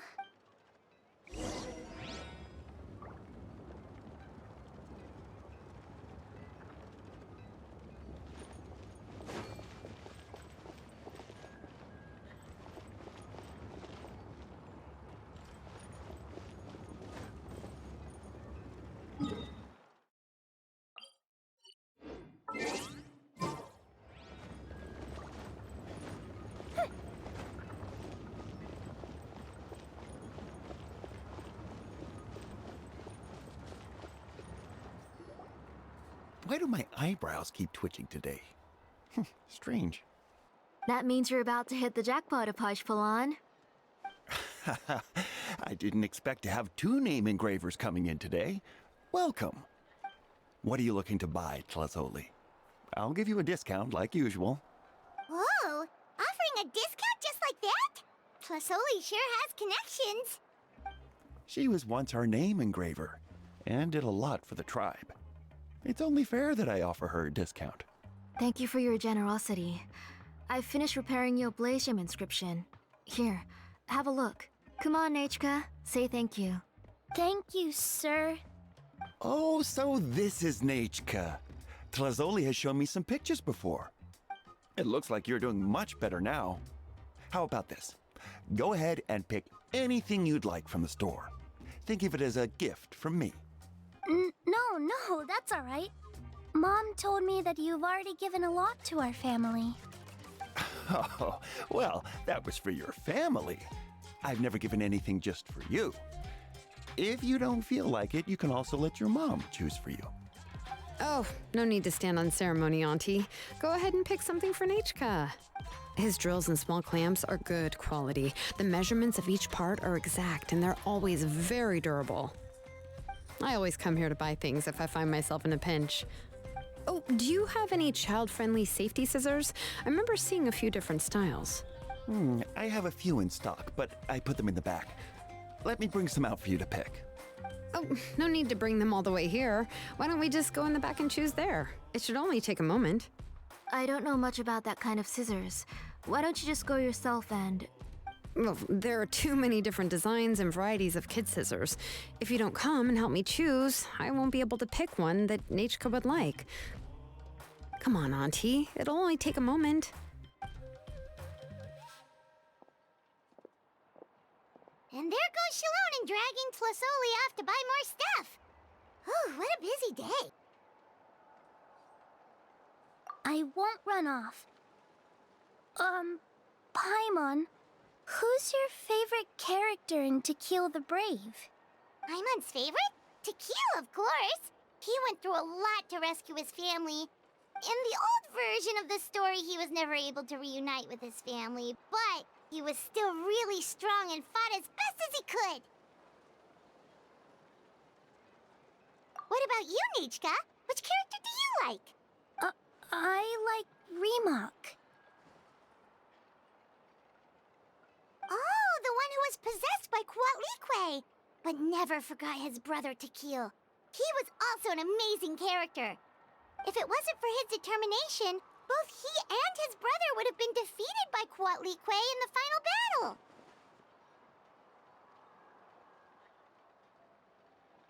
Of course! A story's only interesting if you can really get immersed in it.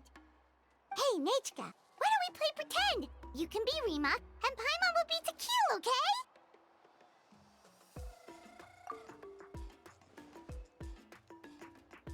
Miss Traveler, can I play the role of Kuatlique? But isn't she the villain? In the old version, she even ate Remok and took on his appearance.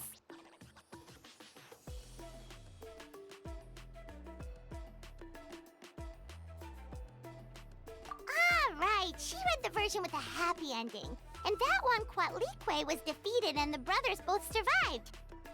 Well, it doesn't matter. Only the lines at the end were different. You can go on ahead and say your favorite lines, Nechka. Paimon's read both versions, so she'll be able to play along. My favorite line is the one from the end. It's... Come here, Nechka. Look at you. You're sweating. Mom! Let me wipe your forehead. Now, drink some water. This child. You forget everything as soon as you start playing.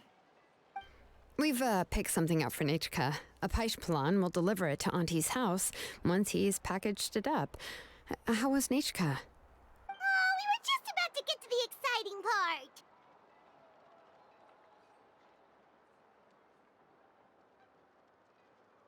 part. Really? Oh, now that Paimon thinks about it, Xilonen has dragged Tlasoli away from us a couple of times now. But why? Let's talk later. Just trust me and act normal for now.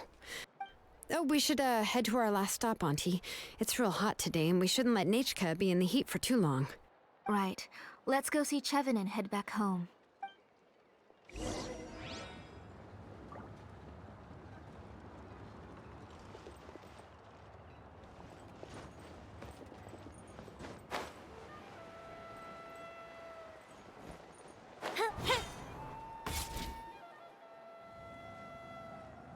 I finished repairing your Blaze Gem inscription, Chevin. I've also reinforced it, so it shouldn't fall apart so easily now.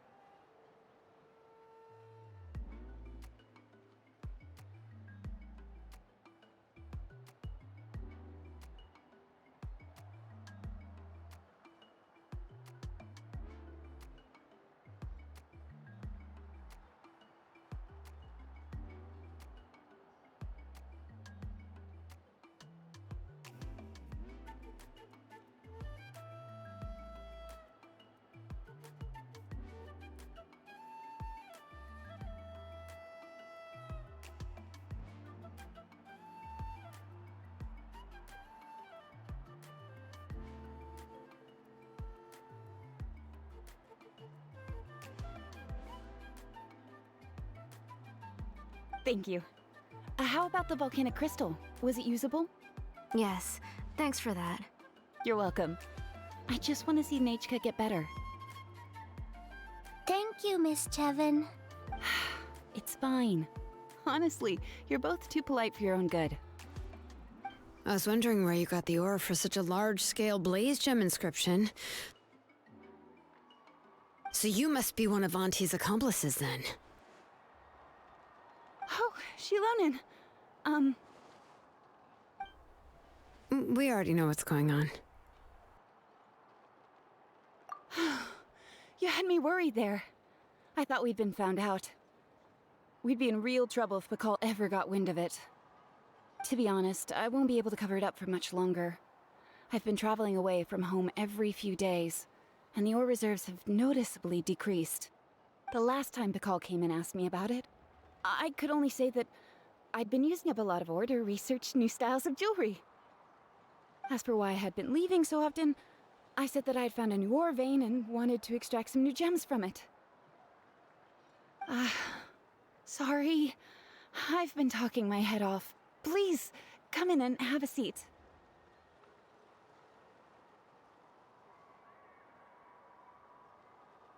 Sure, we can sit for a moment, but Miss Chevin, can I go see some of the jewelry over there?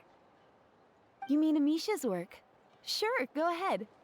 Remember to stay in the shade as much as you can. Paimon wants to go too! We'll go together. Paimon hasn't looked at Nathlan's jewelry very closely yet.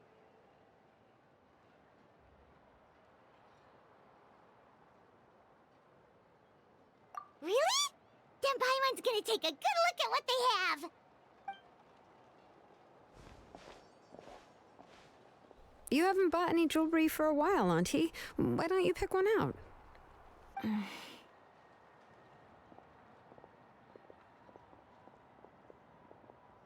on, Nichka! We don't know anything about Nathlan's jewelry, so you can help us pick something out! Miss Traveler, come here, Nachka. Huh? Sorry, Chevin and Xilonen, but it's already getting late. We should be heading back now. It'll be Nachka's birthday in a few days, and there's still a lot for us to do before then. No problem. I'll be sure to bring her some beautiful jewelry to celebrate. Mom,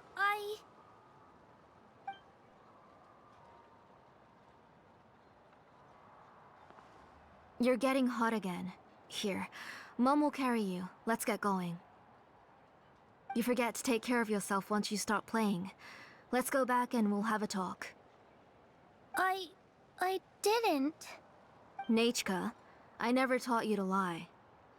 Sorry, Mom.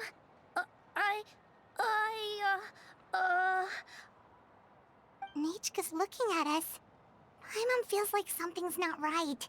What should we do?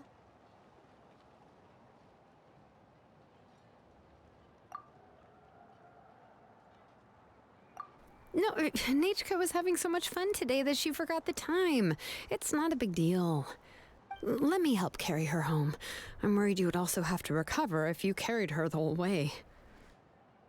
No, it's fine. I'll carry her. Let's go, Nachka. It's time to go home.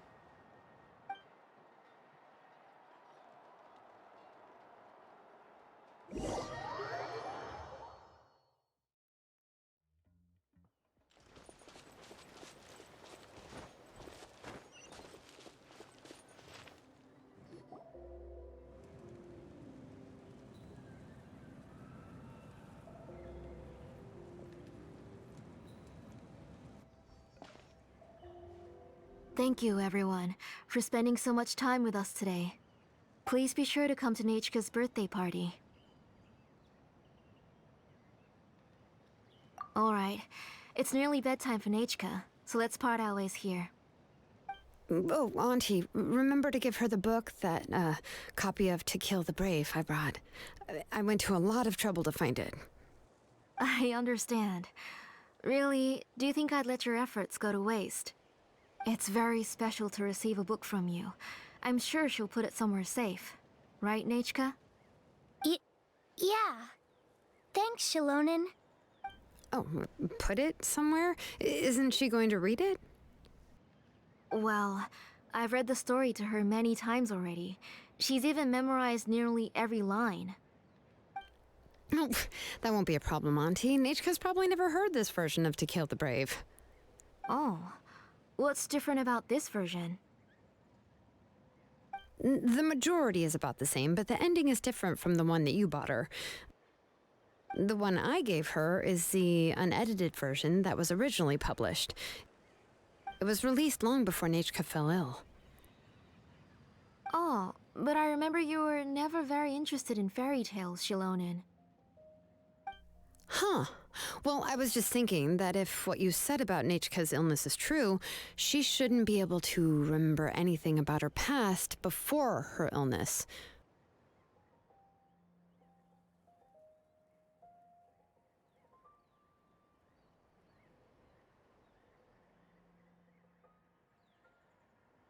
So, the ending to the original version of To Kill the Brave is also part of the past that she should have forgotten. In other words, if she hasn't recently read the old version of the story, then she shouldn't possibly know the ending, right? I don't understand. Why are you so concerned about the ending of this book? Even if she does remember the ending, what does that prove? Maybe she snuck out somewhere when I wasn't watching and read the first edition of the story. Oh, okay, that is a possibility. After all, she does remember things that have happened recently. In which case, yeah, let's go ask around the tribe and see if anyone remembers Nechka reading the book. There are only a few shops in the tribe that sell books, or we can just ask Nechka where she'd read it. The booksellers all have inscriptions, so there's a chance that their memories... So, you admit that the inscriptions can affect the tribe's current memories? I was very clear that I would consider that a crime and would stop all work on it.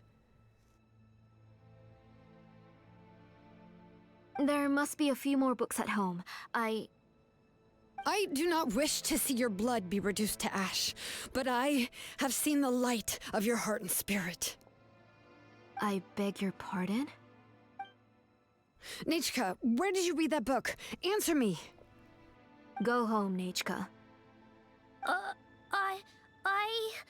Are you disobeying me? You're the one who wrote me the letter, Nechka. You're the one who wanted the book. Only you can speak for yourself.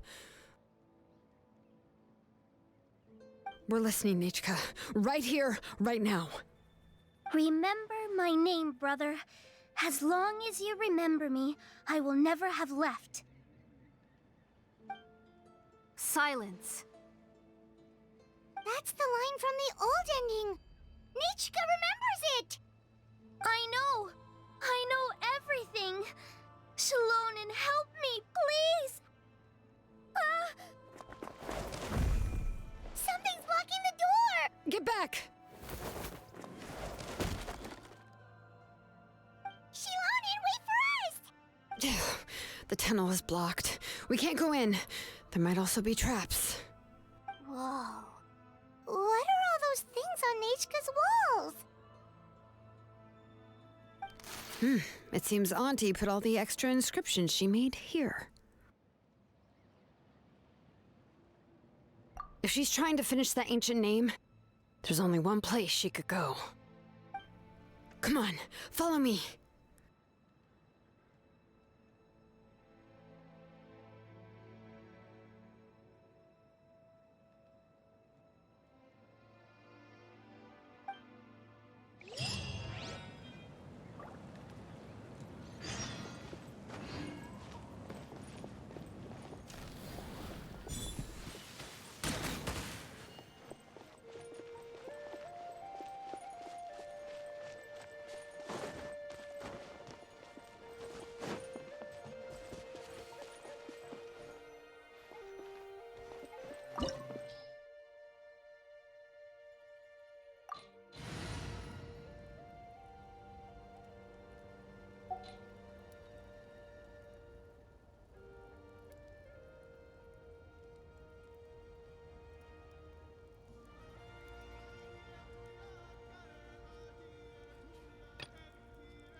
What is this place?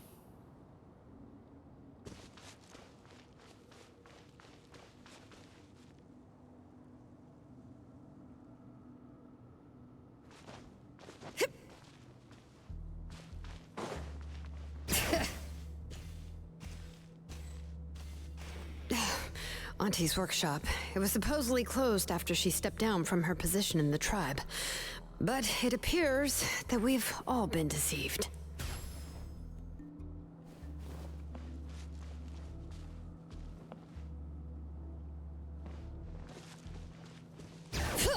Why are there people up ahead? If you're up to shady business, you have to hire shady people to help you. Let's go, don't hesitate!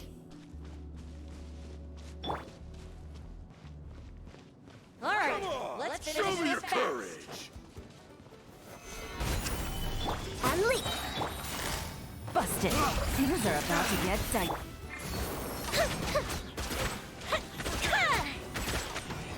Out of the way or get blown away! That was quick.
Watch this! Show me your courage! Solidify! Break a leg. Time for a light show. Forget it! Out of the way!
Bring it!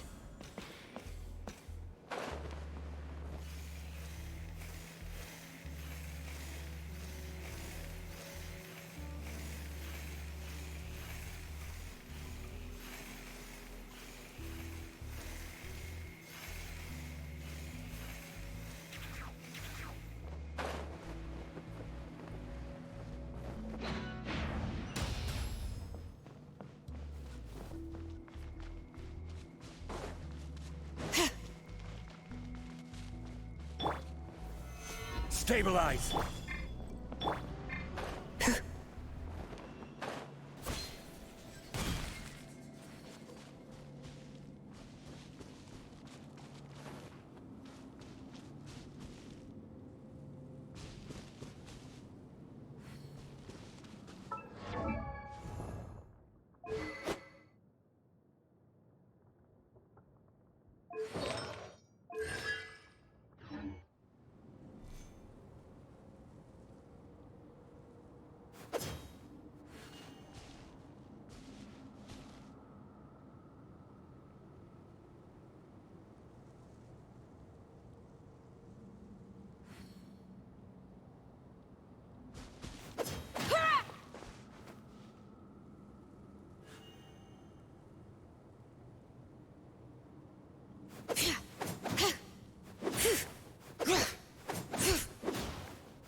finish this Solidified!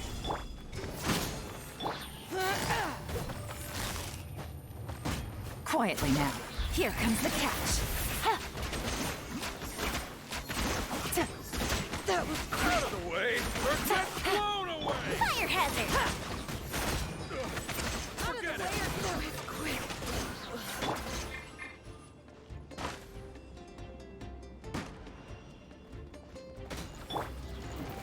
Gather! Observe! Gotcha! Game's up. Fun's over. The fuse is lit!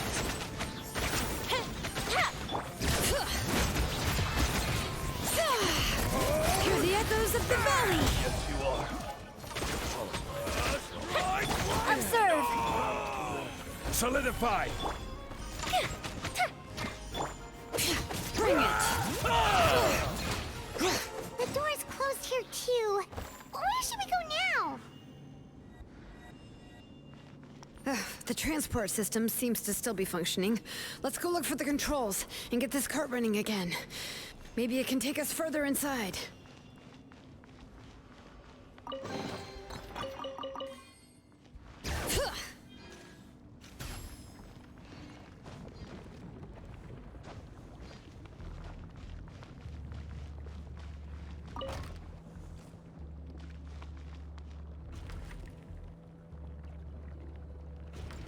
All right, let's keep going.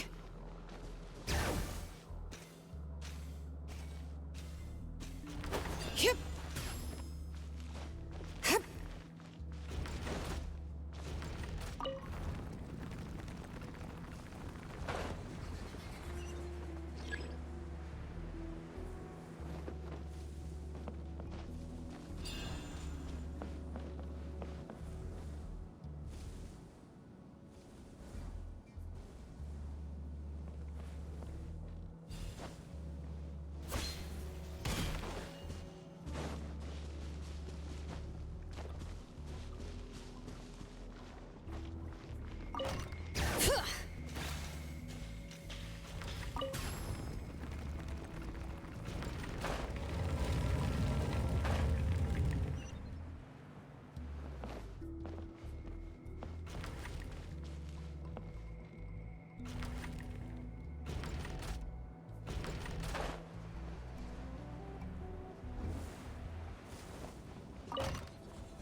Take it easy.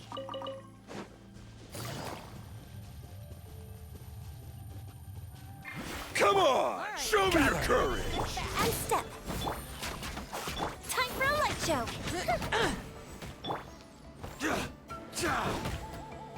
Out of the way or get blown away! Solidified!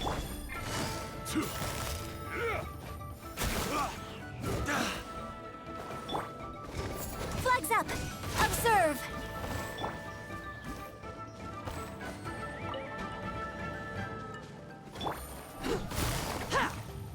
Quietly now. Flags fly! And step!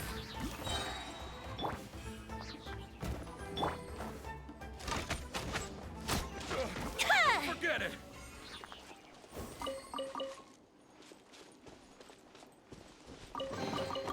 Ooh! Let me open it.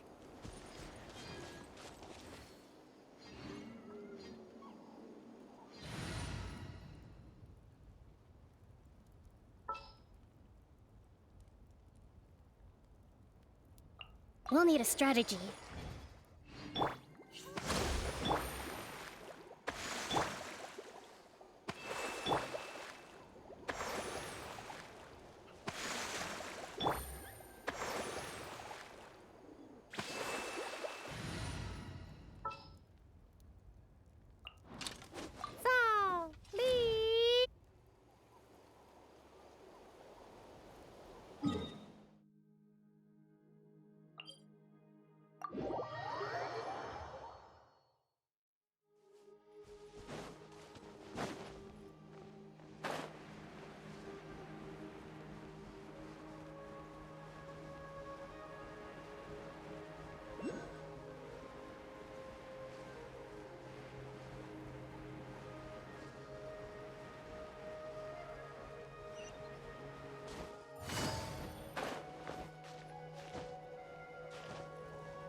Whoa!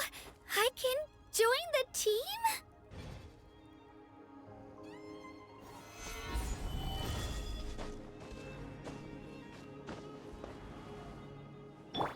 Behold! Right here!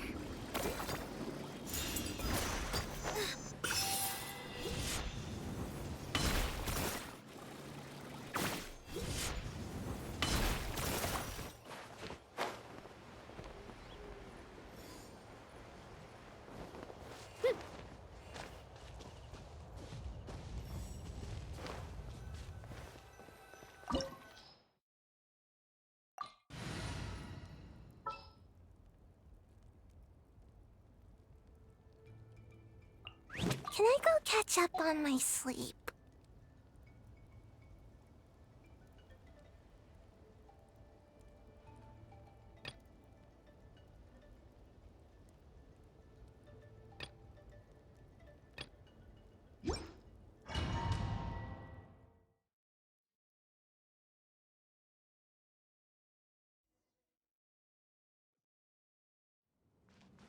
Bring it! What is this place? Auntie's workshop. It was supposedly closed after she stepped down from her position in the tribe. But it appears that we've all been deceived. This way! Why are there people up ahead? If you're up to shady business, you have to hire shady people to help you. Let's go, don't hesitate! All right, let's finish this fast. Strong! Allow me! The wind knows me.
Watch this! This may hurt a little.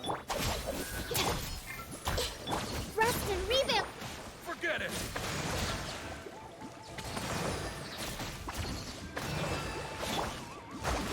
Wind Strider. Bring it!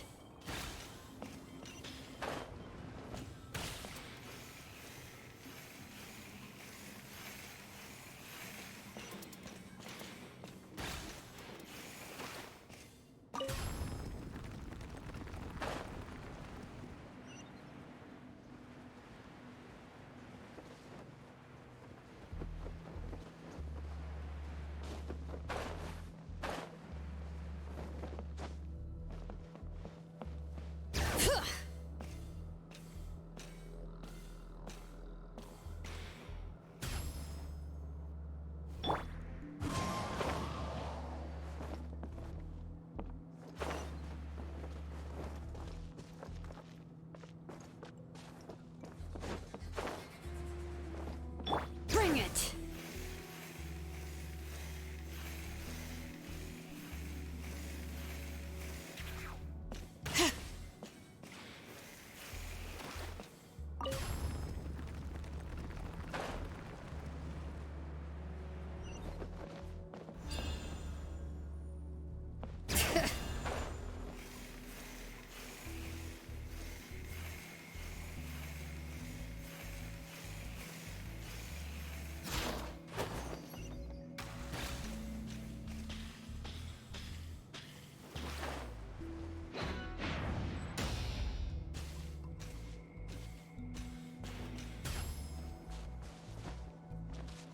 Dissipate. Everyone hold hands. All right, let's finish this back. One with nature. That was quick! Forget it! Stand with me.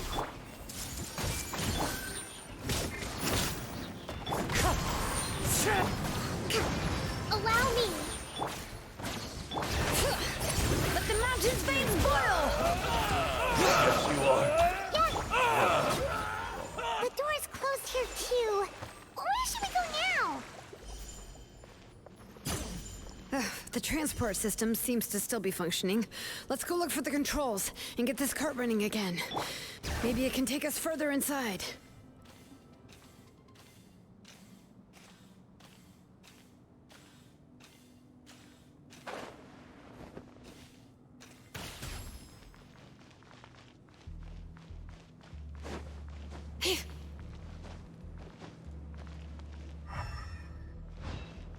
Bring it!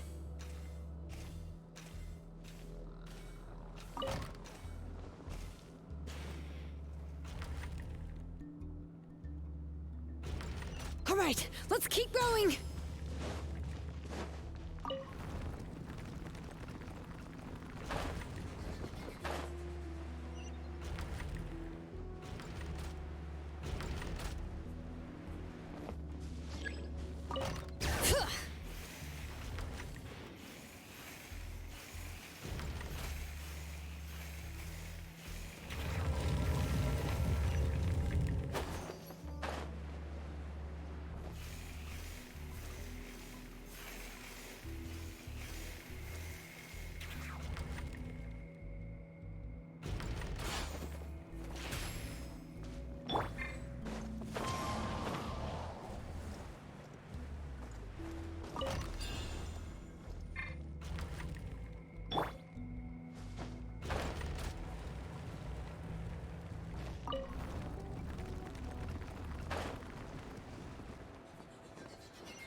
You got here quick. Impressive. Nechka's up there! What are you planning to do to her? I never lied to you. All this time, I've only been trying to save my daughter, even though she's not my daughter yet. But once everything is over, she will really become my Nechka. What is she saying? Is she not Nechka?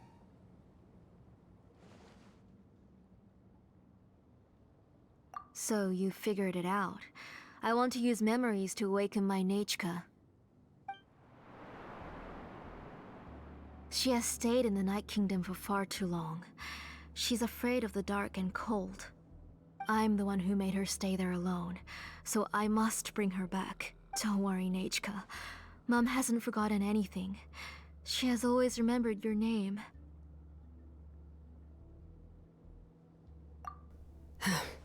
I'm afraid so. Then, who's that girl lying up there?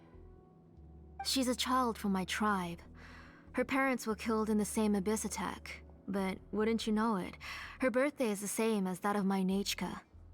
I raised her and took care of her for many years. I thought that taking her in would help me feel better. I was so happy the first time she was willing to call me Mom. But then, I suddenly felt very, very scared. Is she really my child? My child's name is Nechka. It could only be Nechka. How could I be happy? My little Nechka is still waiting for me to get her home. As I said, I only want to bring Nechka back, even if it costs me everything. And now, the time has come for me to pay.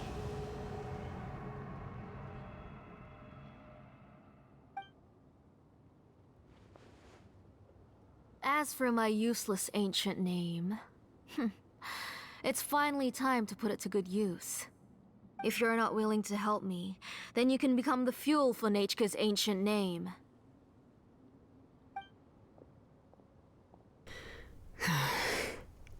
Xilonen, you have yet to make a move. I take it you're examining the inscriptions around you. It's no use. I've already set up the blaze gem inscriptions, and the engraving diagram has already begun to run. It's all thanks to your ideas. Now, the central inscription will finally become Nechka's ancient name. After Nechka returns, I'll make sure to invite you to her birthday party.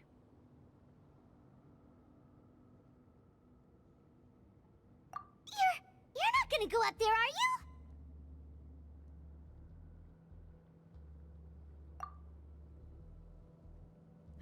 There's a flaw in this engraving diagram. The weak point is almost about to activate. So on my mark. Don't worry, Nechka. Don't worry.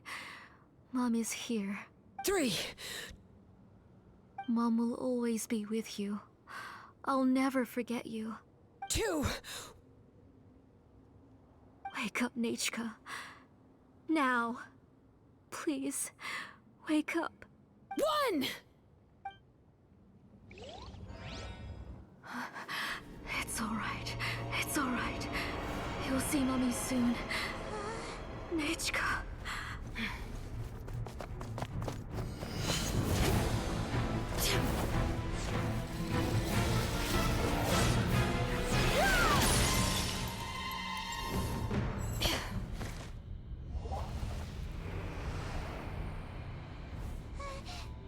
Keep back! Those are distorted thoughts. And the mists are the thoughts' twisted cries. If you become tainted by them, they will control you, and you'll never be free again. Where are you? I don't want medicine. It hurts. It hurts. Why am I alone? Nechka, why? No more medicine.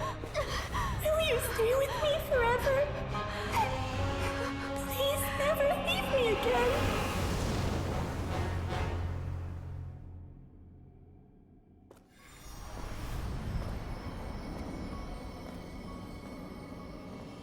Tlasoli, you're the one who twisted Nechka's name into a shackling prison.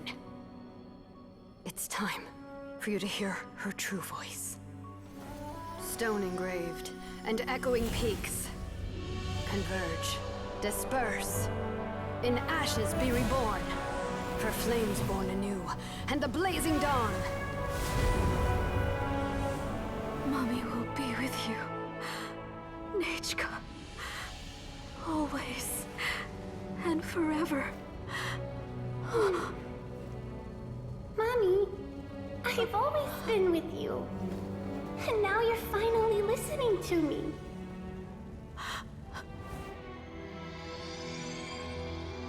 The old births the new, as flowers shield the roots, so life ever cycles until we return to the loam. We've known each other a while, but we've never met. You're Nechka? Yes, but I still don't know your name. My name's Napeka. It really suits you.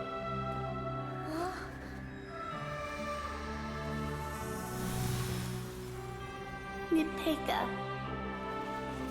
I bless you from the past and wish that every day of your future will be filled with peace and happiness.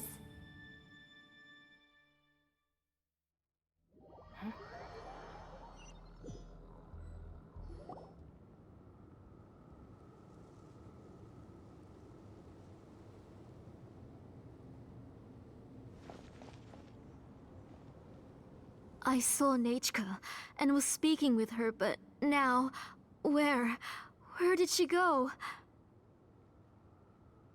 Nechka? Nechka? Where are you? Answer, Mommy. Please. Please. Xilonen, you saw her too, didn't you? You saw my little Nechka. I felt her hands and hugged her. I was right. I was right. Those gray shadows were just a minor mistake. I just need to restart the ritual again. Alright, I'll start it again and Nechka will... Have you still not come to your senses, Auntie? What senses? I was not wrong. Nothing about what happened was wrong. She's just a little upset and was trying to ignore me. That child sure knows how to throw a tantrum. But I understand. I can accept that. Enough, Tlasoli! The person you summoned with the Blaze Gem inscription wasn't the real Nechka at all. You collected memories of Nechka from countless people, but you forgot one thing. Among what you gathered were not only real memories, but also countless emotions. Didn't you realize what kind of emotions people would feel upon seeing Nechka's condition? When people held a dying child's hand, when they felt her faint breath and saw the helplessness in her eyes, when they sensed her body growing colder and colder, what could they feel but abject pain and sorrow? I took those emotions. You absorbed those emotions into the Blaze Gem inscriptions and solidified them as a piece of her past.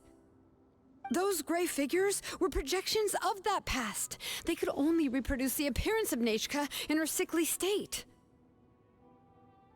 What the real Nechka wished to say was drowned out by those twisted and painful thoughts. I didn't want things to turn out like this. All I wanted was to remember Nechka, to see her again. Nechka has always been with you, Auntie. Everything has long been recorded on your ancient name, the one you said was useless. You exhausted every option and sacrificed everything in the hopes of saving your daughter. That is undeniable. But have you forgotten the true meaning of your own ancient name? My ancient name is Undugu. The immovable love between you and Nechka has already been recorded in your ancient name, but you chose to ignore that. Names are blessings from the past to the future. You told me that, Auntie. You gave Nechka her name, her first blessing. But now, you've turned her name into a prison by taking an innocent child captive, and you've imprisoned yourself. Nechka is everything to me. Without her, I can't see any future for me. And as for blessings... What blessings have I had since the day she passed? I see her in my dreams every day, grasping my hand, telling me she's in pain, asking me to hold her. But I can't say anything. I can't grasp her hand. All I can do is shout her name over and over again until I wake up. Every day, every single day, I've hated myself, and ancient names too. Who knows? Maybe hate would have been the only thing left to her too. You think Nechka would have come to hate you? Auntie, do you still remember the last words Nechka ever said to you? Do you remember what her final words really were?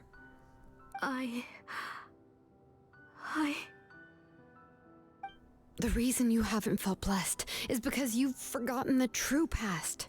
Auntie, you've been wallowing in memories of your imagination and refused to let go of them. A name without a past is nothing but a withered tree with no roots, rotting without a future. It's over, Auntie. It's all over now. Slowly now. Why don't you stay lying down? Oh, on second thought, this might not be the best place to rest. Xilonen, Nechka, Napecha can already stand now, so we made our way over. Thank you, Paimon and Miss Traveler. I'm fine, really. The real Nechka helped me just now, so it doesn't hurt much anymore. That's good. If you became Nechka, then this story would really become the To Kill the Brave.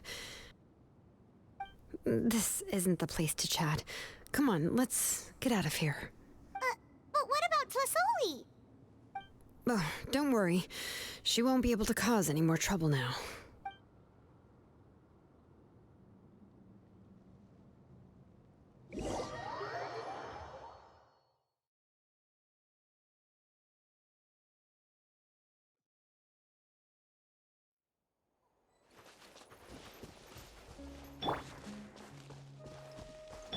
Rest and rebuild!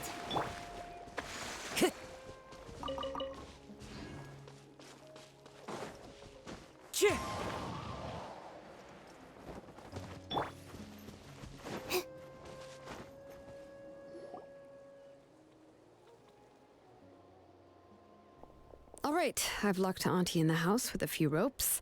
I'll take her to the tribe shortly to be punished for what she did. As for now, we can get away from the house and get some sun.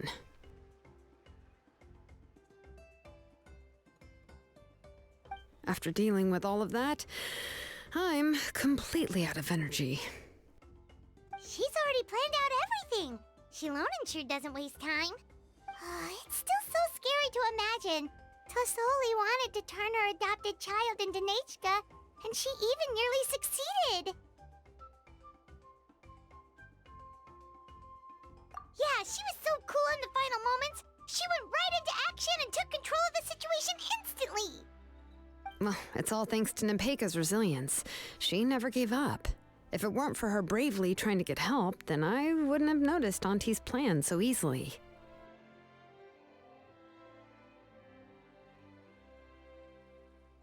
It was thanks to all of you encouraging me.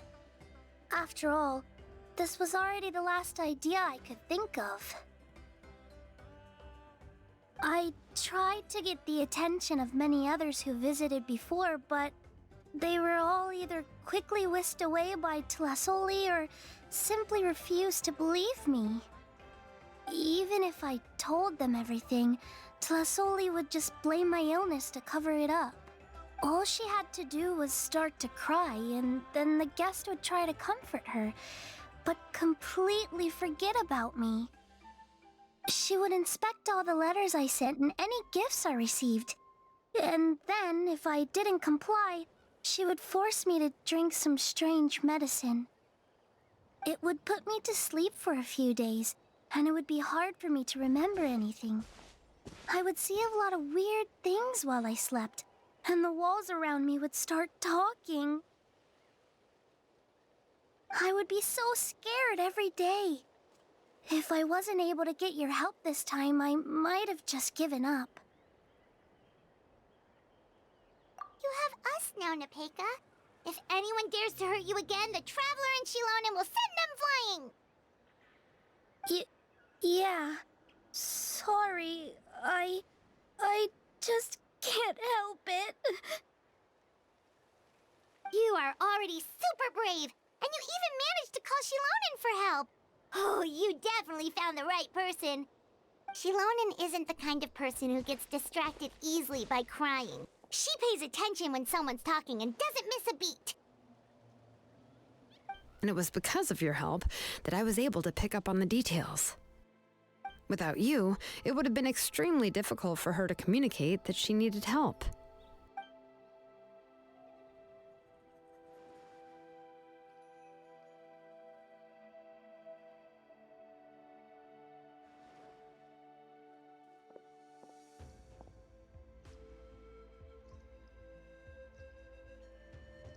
Tlisoli would certainly be more on guard if I tried to speak with her, and would probably have just kept Nepeka locked up in a room again.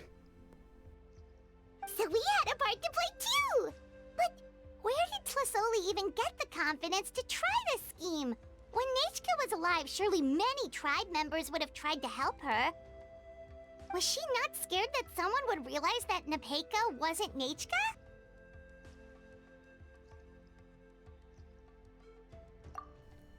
That's certainly a possibility.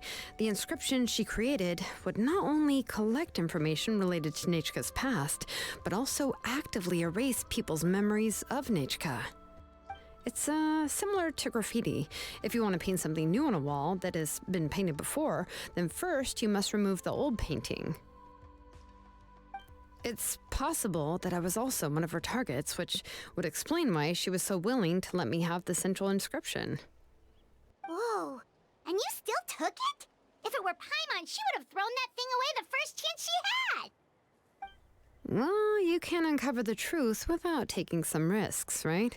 If I hadn't disassembled the inscription myself, I would have never realized her actual motives. So you suspected her from the very beginning? Oh, no, she's my auntie after all. How could I have seen her as a villain from the start? The most I did was keep the possibility and a corresponding plan in mind, and it was just our luck that the worst case scenario actually happened.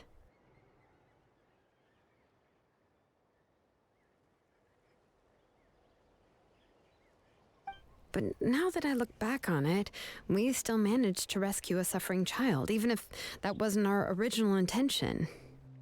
Anyway, I think we've just about summarized everything and praised each other enough by now.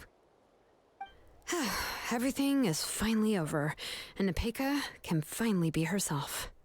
So, what should I do now, Xilonen? You should do whatever you like, of course. No one's going to lock you up anymore. But I don't know what I can do. Everything I know is about Nechka. What she'd like to eat, which flowers she enjoyed, how she acted and spoke. I'm not her, but I can only be like her. I don't know, Xilonen. I just don't know. Oh, don't worry, Nepeka. The Blaze Gem inscription isn't working anymore. No one will force you to be somebody else again. But I no longer remember anything about myself now besides my name. What if I never remember my life and lose all of my past? I'm scared, Xilonen. What should I do? Oh, don't cry, Nepeka.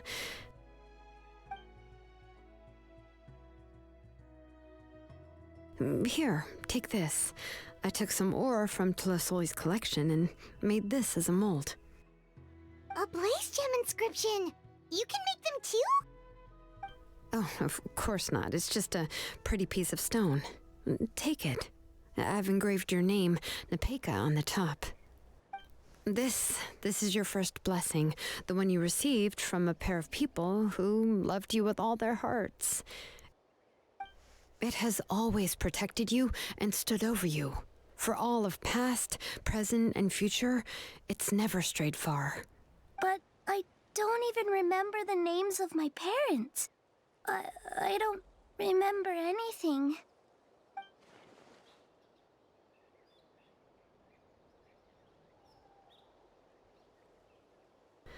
Huh. I won't make any big promises and say everything will return to normal. I'm not sure what kind of future you will face. I can only promise that no matter what the future holds, your name will never fade. This is a blessing given to you by a name engraver. You'll continue to grow and mature as a sapling sprouts upward and becomes a healthy tree, or as birds spread their wings to fly high into the sky. Your name is your starting point, as well as your guide. Remember your name and everything you've experienced, and you'll know how to step into your future. I'll do my best. You can do it, Nepeka! Thank you all. Xilonen, Paimon, and Miss Traveler. If you really can't come up with what to do, don't worry. Just relax and take it easy. We're from the same tribe after all. If nothing else works, I can always go to the elders and look up your history. And until then, you can stay at my workshop. I can handle another mouth to feed.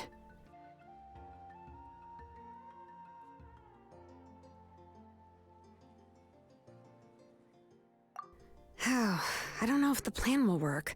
I'm not even sure who I should look for. Well, rather than placing our hopes on a plan that relies so heavily on luck, we should just focus on ourselves. Well, anyway, enough about all that for now. Let me take Tlasoli back to the tribe first. Oh, come with me, Nepeka. Oh, gosh. I nearly forgot that we haven't even had dinner yet. What would you like to eat? Huh? Oh, anything. I'm not picky. Oh, good. Let's go. We have a lot of work to do. We have a very busy future ahead of us. Oh, and one more thing. Happy birthday, Nepeka.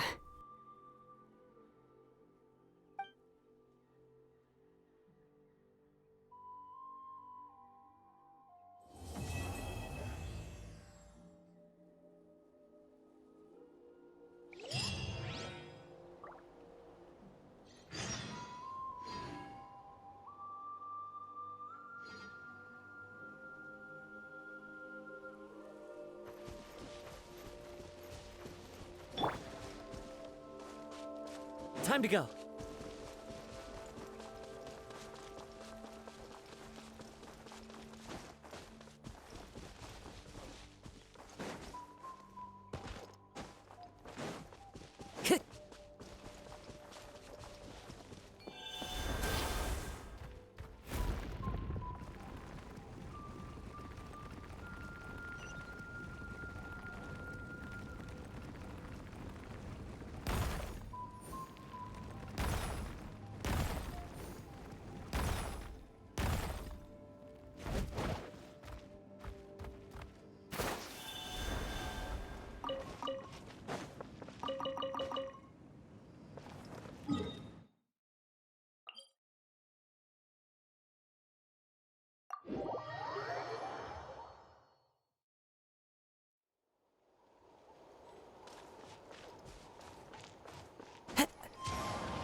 Time to go.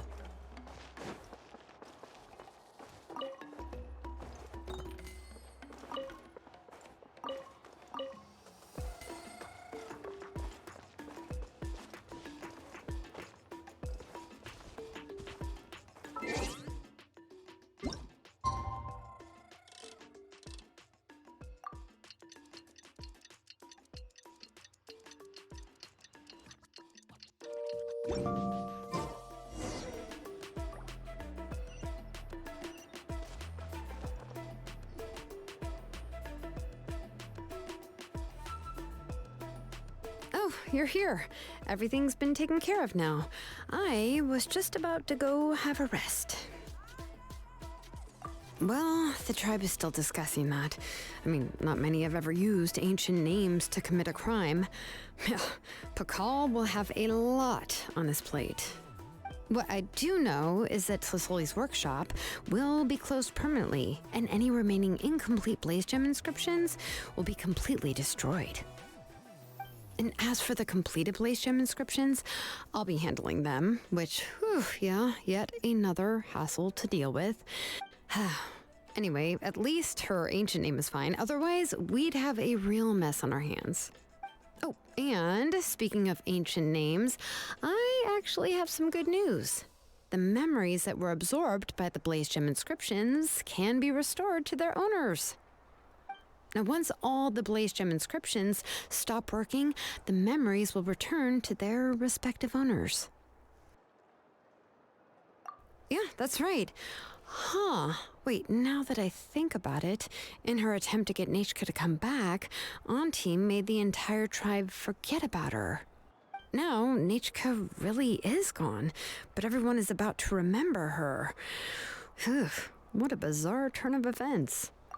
She's resting in my workshop. I contacted others from the tribe and told them about my plan to conduct an official investigation into her history. The tribe hasn't responded yet, so I'm planning to take her in for now and teach her some crafting skills. But that's for another time. For now, she should just rest and sleep. After all, she's got a busy future ahead of her.